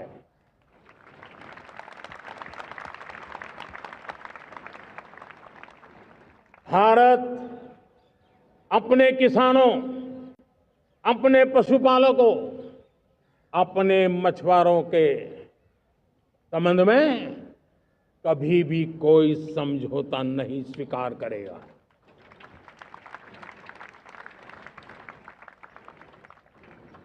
प्यारे देशवासियों, गरीबी क्या होती है मुझे किताबों में पढ़ना नहीं पड़ा है, मैं जानता हूं। सरकार में भी रहा हूं और इसलिए मेरी कोशिश रही है कि सरकार फाइलों में नहीं होनी चाहिए। सरकार देश के नागरिकों की लाइफ में होनी चाहिए। दलित हो, पीड़ित हो, शोषित हो, वंचित हो, उनके लिए सकारात्मक रूप से सरकारें प्रोएक्टिव हो, सरकारें प्रो पीपल हो, उस दिशा में हम निरंतर प्रयास कर रहे हैं। समाज के हर जरूरत व्यक्ति के लिए कुछ लोगों को लगता है कि सरकार की योजनाएं पहले भी आती थी। जी नहीं, हम सरकार की योजनाओं को जमीन पर उतार रहे हैं, सैचुरेशन पर बल देते हैं और सामाजिक न्याय का अगर कोई सच्चा एजुकेशन है तो सैचुरेशन में है, जिसमें कोई हकदार छूटे नहीं, हकदार के घर तक सरकार जाए और उसे अपना हक की चीजें मिले, उसके लिए हम काम कर रहे हैं। जनधन अकाउंट जब खोले गए ना, वो सिर्फ बैंक का अकाउंट था ऐसा नहीं है, उसे एक स्वाभिमान मिला था कि बैंक के दरवाजे मेरे लिए भी खुलते हैं, मैं भी बैंक के दरवाजे में जाकर के टेबल पे हाथ रख करके बात कर सकता हूं। ये विश्वास हमने जगाया है। आयुष्मान भारत ने बीमारी को सहने की आदत से मुक्ति दिलाने का और उनको अच्छे स्वास्थ्य के लिए मदद करने का काम, और जब हम वरिष्ठ नागरिकों को 5 लाख रुपए से ज्यादा मदद कर करके उनके आरोग्य की चिंता करते हैं, आज पीएम आवास 4 करोड़ गरीबों को घर मिलना मतलब जिंदगी के नए सपने वहां सजते हैं। वो सिर्फ 4 दीवारें नहीं है दोस्तों। रेहड़ी पटरी वालों के लिए पीएम स्वनिधि योजना, जो कभी ब्याज के चक्कर में फंसा रहता था, आज पीएम स्वनिधि से रेहड़ी पटरी वाला भी, और आपने देखा वो यूपीआई से पैसे लेता है, यूपीआई से पैसे देता है। ये बदलाव आखिरी व्यक्ति तक चिंता, लोगों की लाइफ में सरकार होनी चाहिए। उसी के कारण ये जमीन से जुड़ी योजनाएं बनती हैं और जमीन से जुड़ी योजनाएं जमीन पर उतरती हैं और जमीन से उतरी हुई योजनाएं जीवन में बदलाव लाने का एक सशक्त माध्यम बन जाती हैं।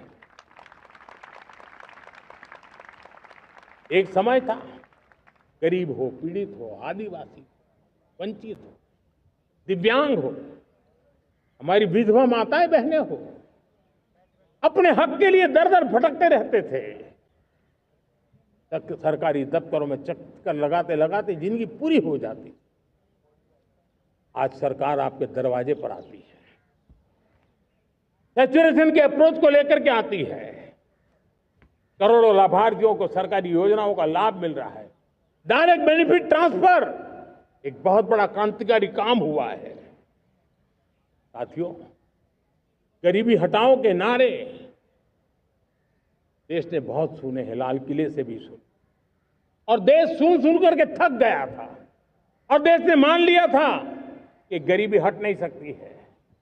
लेकिन जब हम योजनाओं को गरीब के घर तक ले जाते हैं, विश्वास को गरीब के मन में हम पैदा करते हैं, तब मेरे देश के 25 करोड़ गरीब गरीबी को परास्त कर करके, गरीबी से बाहर निकल करके एक नया इतिहास बनाते हैं। आज 10 करोड़ गरीब और 10 वर्ष में 25 करोड़ से ज्यादा गरीब गरीबी को परास्त कर करके गरीबी से बाहर निकले हैं और एक न्यू मिडिल क्लास तैयार हुआ है। मेरे साथियों, ये न्यू मिडिल क्लास और मिडिल क्लास एक ऐसी जुगलबंदी है जिसमें एस्पिरेशन भी है, एफर्ट भी है। वो देश को आगे बढ़ाने के लिए बहुत बड़ा सामर्थ्य बनने वाली है। मेरे प्यारे देशवासियों, बहुत ही निकट भविष्य में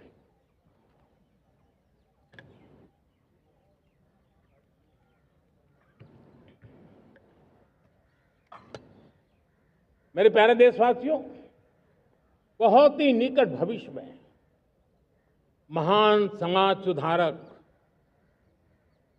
महात्मा ज्योतिबा फुले जी की 200वीं जयंती आ रही है।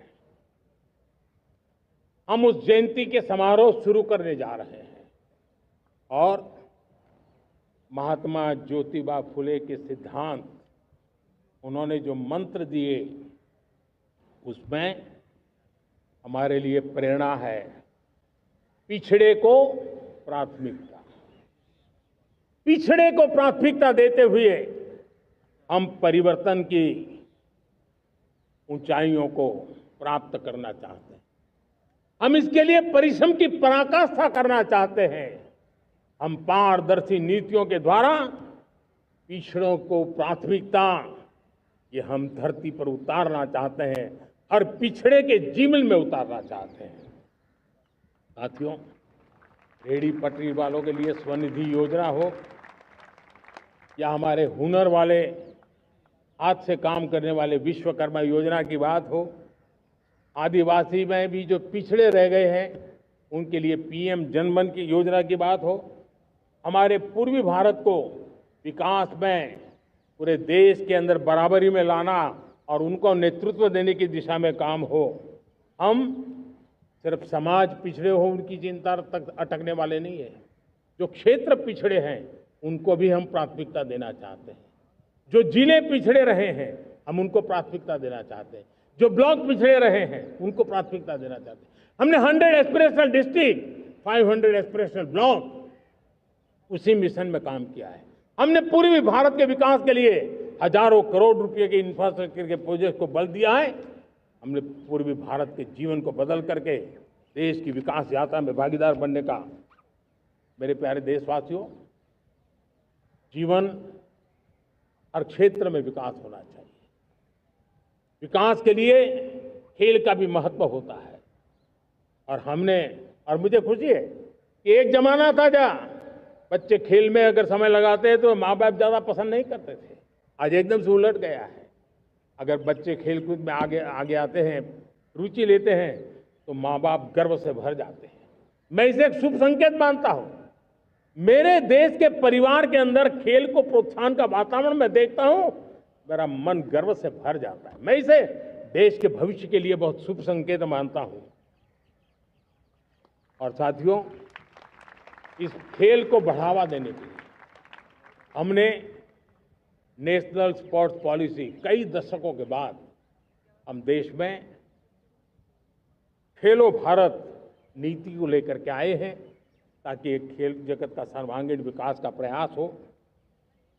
स्कूल से लेकर के ओलंपिक तक हम एक पूरा इकोसिस्टम डेवलप करना चाहते हैं।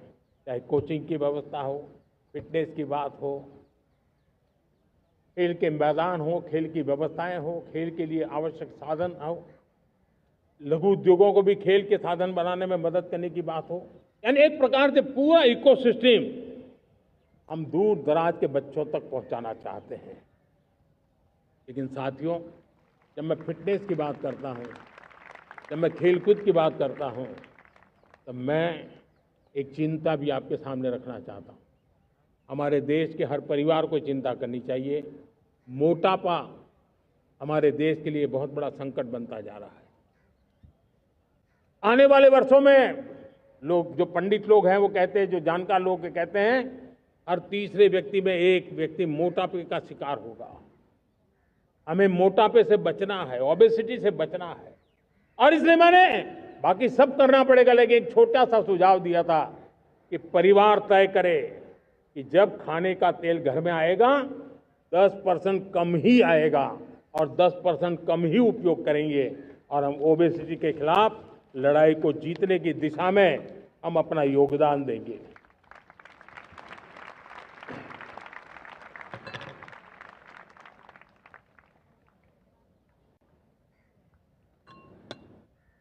मेरे प्यारे देशवासियों, हमारा देश भाग्यवान है।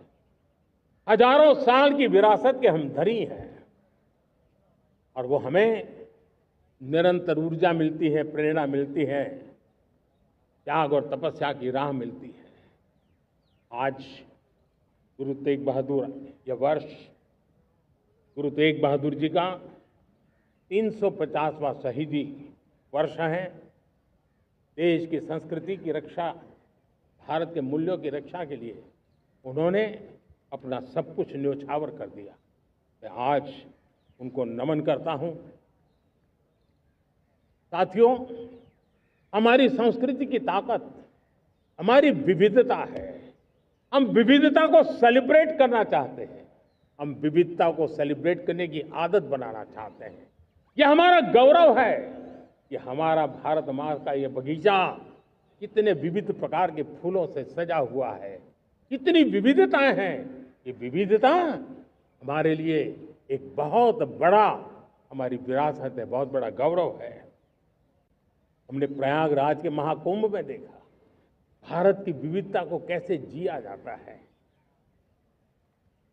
एक स्थान पर करोड़ों लोग, एक ही भाव, एक ही प्राण, एक ही प्रयास, दुनिया के लिए बहुत बड़ा अजूबा है।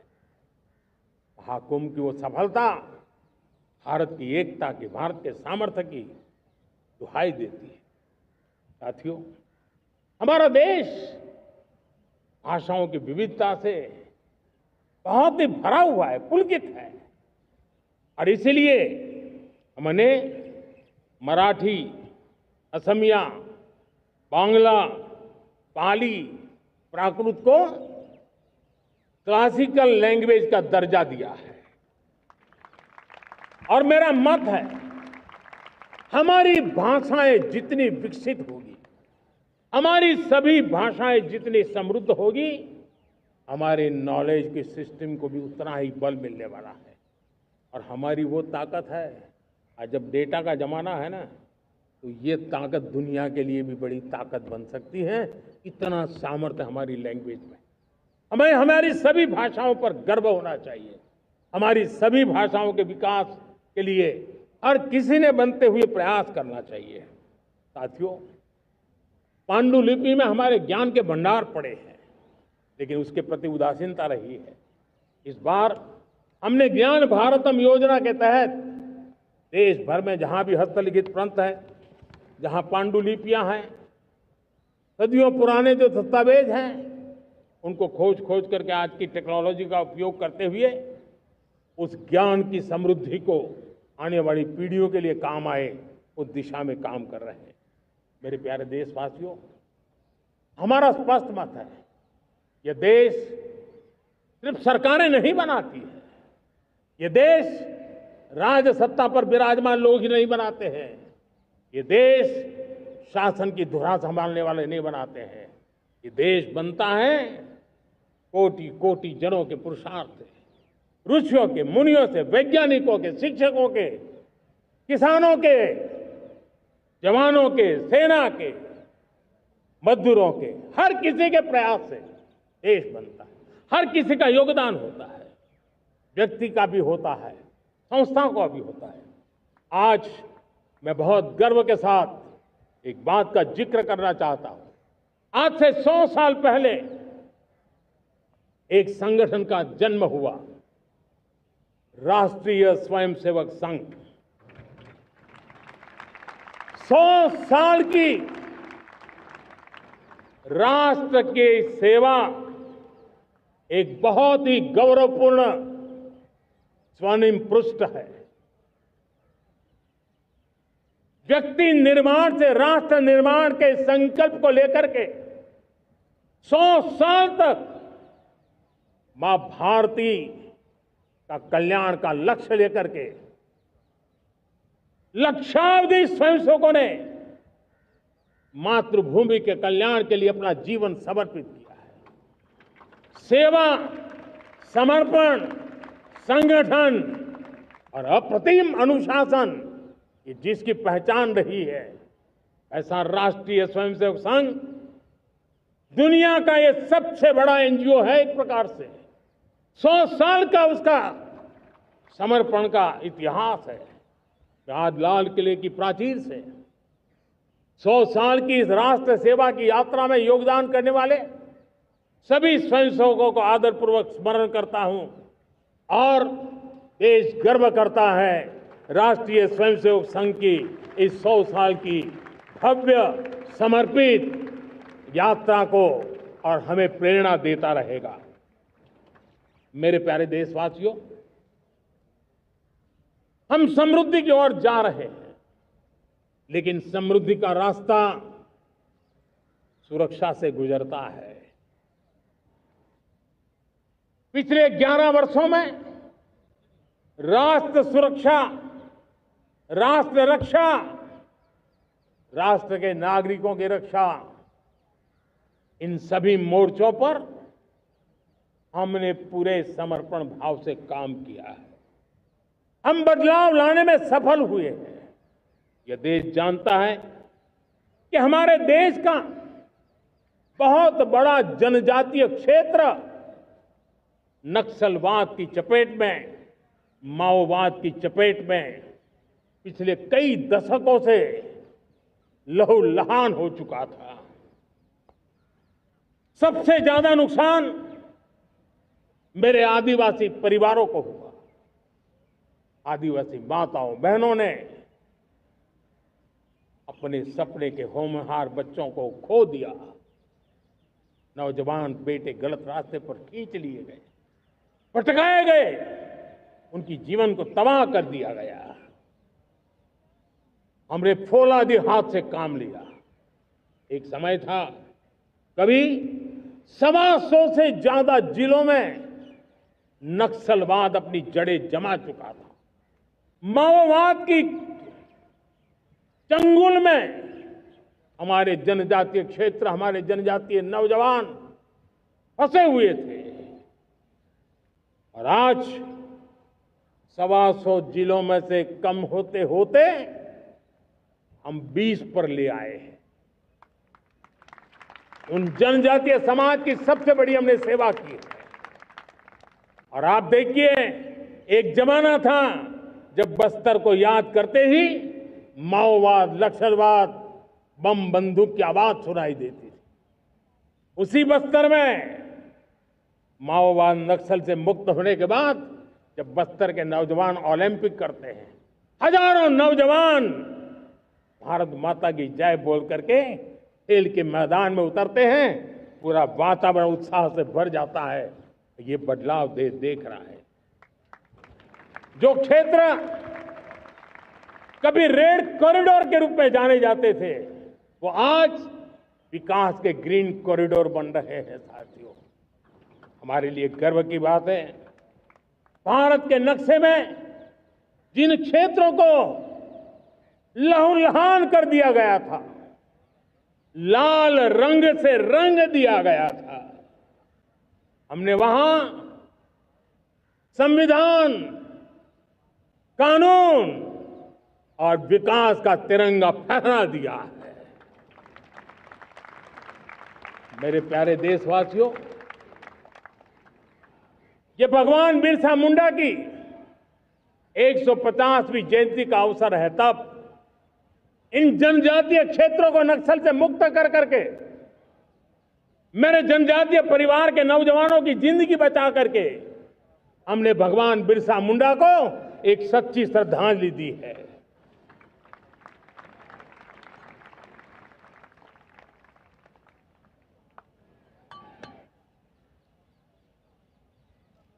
मेरे प्यारे देशवासियों,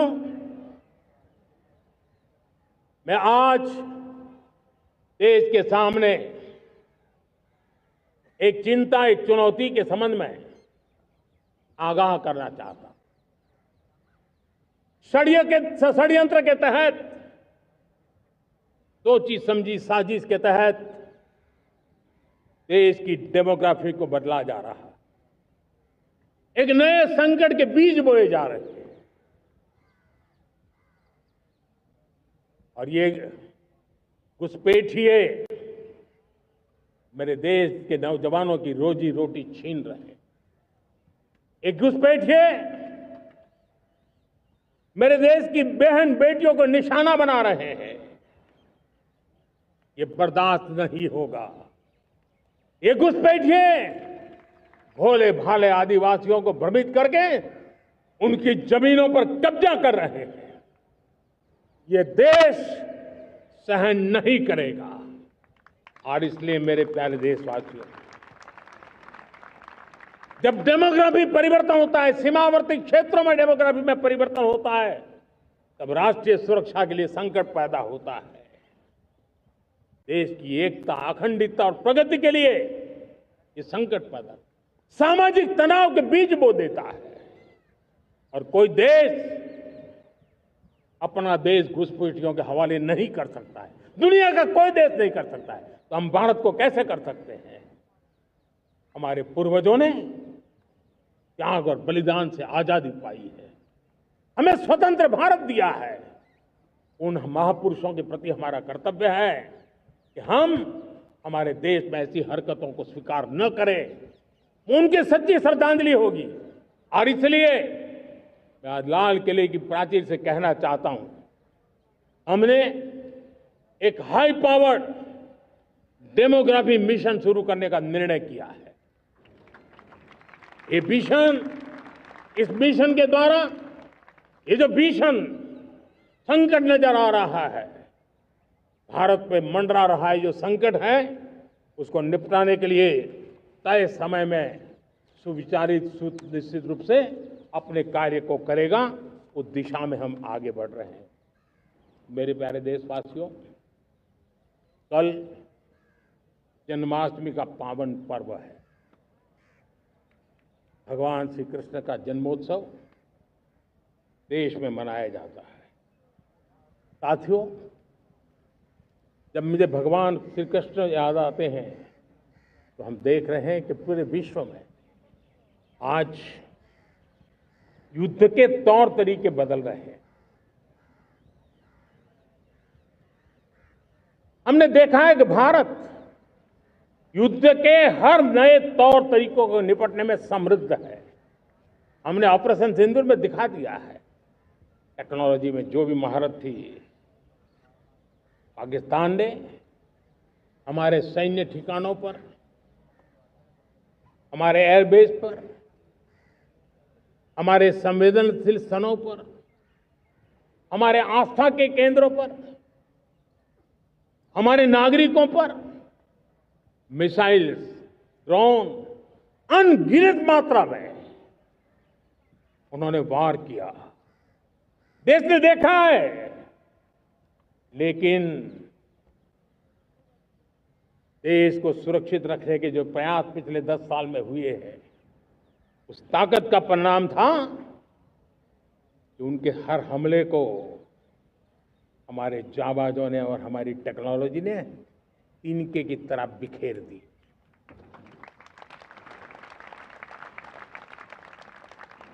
रत्ती भर नुकसान नहीं कर पाए। और इसलिए जब युद्ध के मैदान में टेक्नोलॉजी का विस्तार हो रहा है, टेक्नोलॉजी हावी हो रही है, तब राष्ट्र की रक्षा के लिए, देश के नागरिकों की सुरक्षा के लिए हमें भी, हमने जो आज महारत पाई है, वो महारत का और विस्तार करने की जरूरत है। हमने आज जो महारत पाई है, उसको लगातार अपग्रेड करते रहने की आवश्यकता है। और इसलिए साथियों, मैंने एक संकल्प लिया है। मुझे आपके आशीर्वाद चाहिए, कोटि कोटि देशवासियों के आशीर्वाद चाहिए। क्योंकि समृद्धि कितनी ही क्यों न हो, अगर सुरक्षा के प्रति उदासीनता बरतते हैं तो समृद्धि भी किसी काम की नहीं रहती। और इसलिए सुरक्षा का महत्व बहुत बड़ा है। और इसलिए मैं आज लाल किले की प्राचीर से कह रहा हूं, आने वाले 10 साल में 2035 तक राष्ट्र के सभी महत्वपूर्ण स्थलों, जिनमें सामरिक के साथ साथ सिविलियन क्षेत्र भी शामिल है, जैसे अस्पताल हो, रेलवे हो, जो भी आस्था के केंद्र हो, उन्हें टेक्नोलॉजी के नए प्लेटफॉर्म द्वारा पूरी तरह सुरक्षा का कवच दिया जाएगा। ये सुरक्षा का कवच लगातार विस्तार होता जाए, देश का हर नागरिक सुरक्षित महसूस करे। किसी भी प्रकार की टेक्नोलॉजी हम पर वार करने आ जाए, हमारी टेक्नोलॉजी उससे बेहतर सिद्ध हो। और इसलिए आने वाले 10 साल 2035 तक मैं ये राष्ट्रीय सुरक्षा कवच का विस्तार करना चाहता हूं, मजबूती देना चाहता हूं, आधुनिक बनाना चाहता हूं। और इसलिए भगवान श्री कृष्ण से प्रेरणा पाकर के हमने श्री कृष्ण का जो सुदर्शन चक्र था, उस सुदर्शन चक्र की राह को चुना है। आप में से बहुत लोगों को याद होगा, जब महाभारत की लड़ाई चल रही थी, श्री कृष्ण ने अपने सुदर्शन चक्र से सूर्य के प्रकाश को रोक दिया था और दिन में ही अंधेरा कर दिया था। सूर्य प्रकाश को सुदर्शन चक्र से रोक दिया था। और तब अर्जुन ने जो शपथ ली थी जयद्रथ का वध करने की, उस प्रतिज्ञा को अर्जुन पूर्ण कर पाए थे। वो सुदर्शन चक्र के पराक्रम और रणनीति का परिणाम था। अब देश सुदर्शन चक्र मिशन लॉन्च करेगा।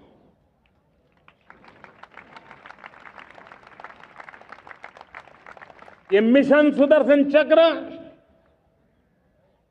एक पावरफुल वेपन सिस्टम दुश्मन के हमले को न्यूट्रलाइज तो करेगा ही करेगा, लेकिन कई गुना ज्यादा दुश्मन पर हिट बैक करेगा।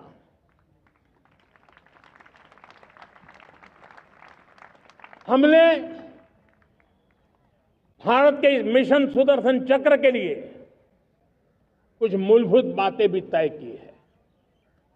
आने वाले 10 सालों में हम उसको प्रखरता से आगे बढ़ाना चाहते हैं। एक तो ये पूरी आधुनिक सिस्टम, इसके लिए रिसर्च, डेवलपमेंट, उसकी मैन्युफैक्चरिंग हमारे देश में ही हो, हमारे देश के नौजवानों के टैलेंट से हो, हमारे देश के लोगों के द्वारा बनी। दूसरा, एक ऐसी व्यवस्था होगी जो वॉरफेयर के हिसाब से भविष्य में क्या क्या संभावनाएं हैं, उसका हिसाब किताब लगा करके +1 की स्ट्रेटेजी वर्कआउट करेगी।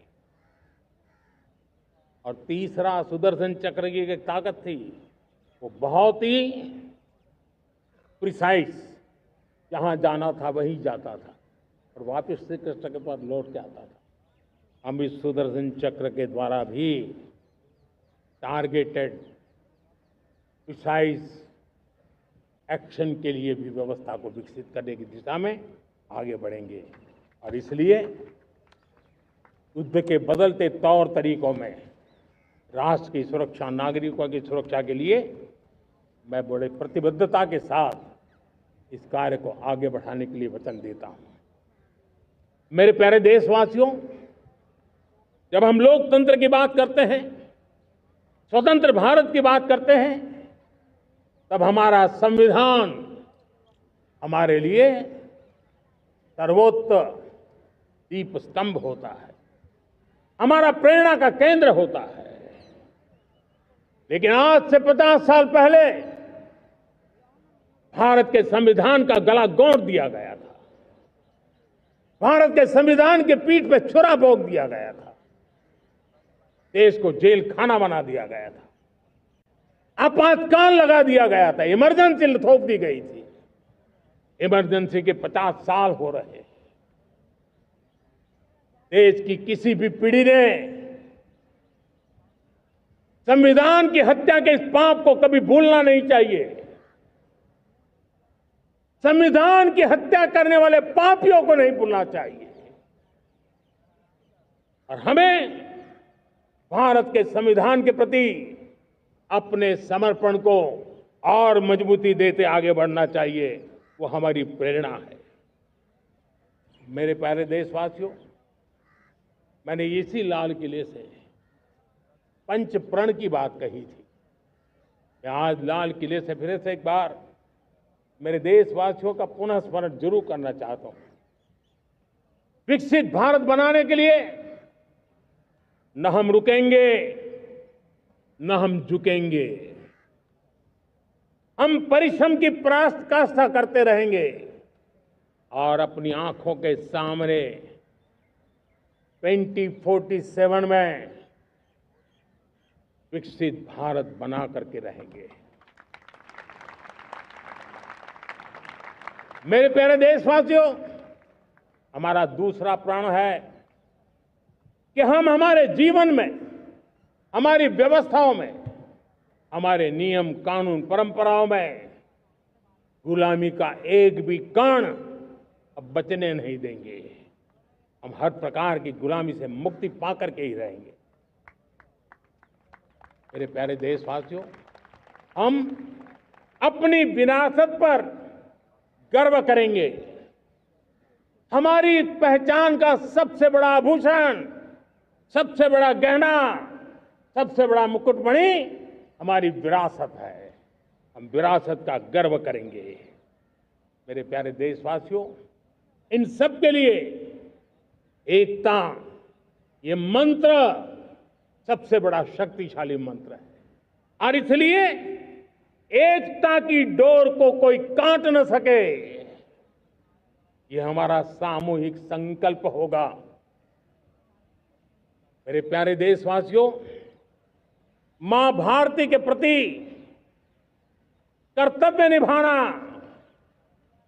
ये पूजा से कम नहीं है, तपस्या से कम नहीं है, आराधना से कम नहीं है। और उसी भाव से हम सब मातृभूमि के कल्याण के लिए परिश्रम की पराकाष्ठा करते हुए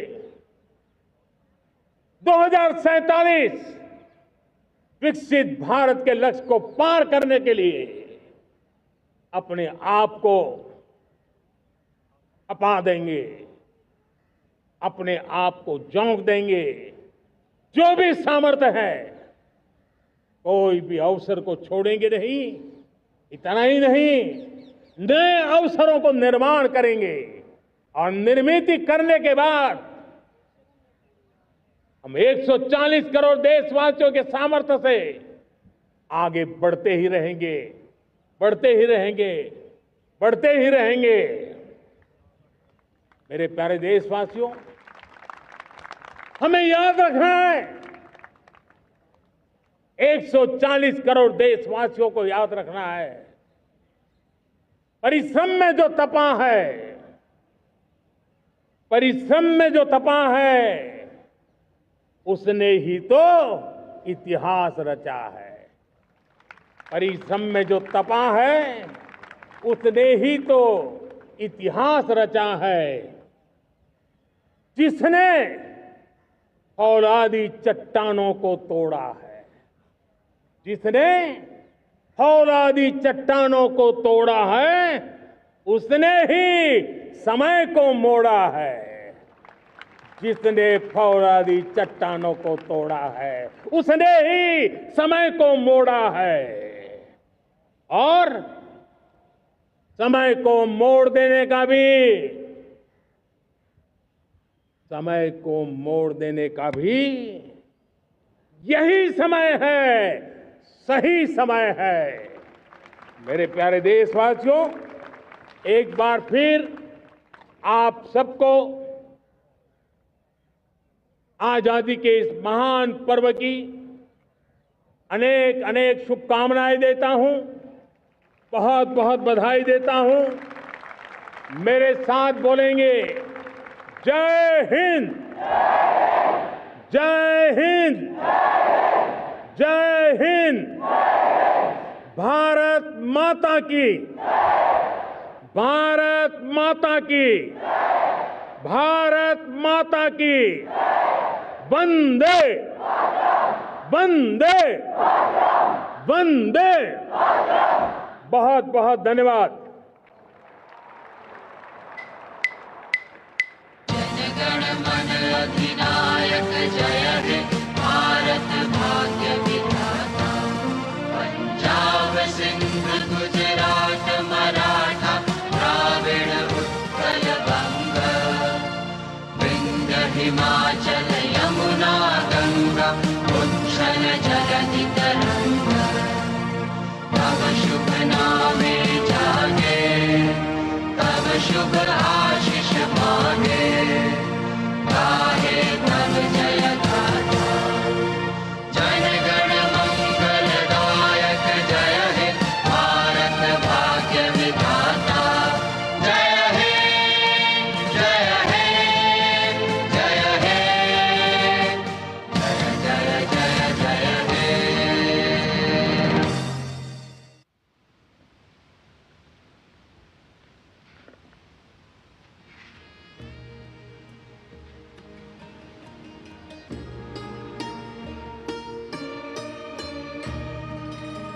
Prime Minister Narendra Modi concluding another very well received and successful Independence Day address from the ramparts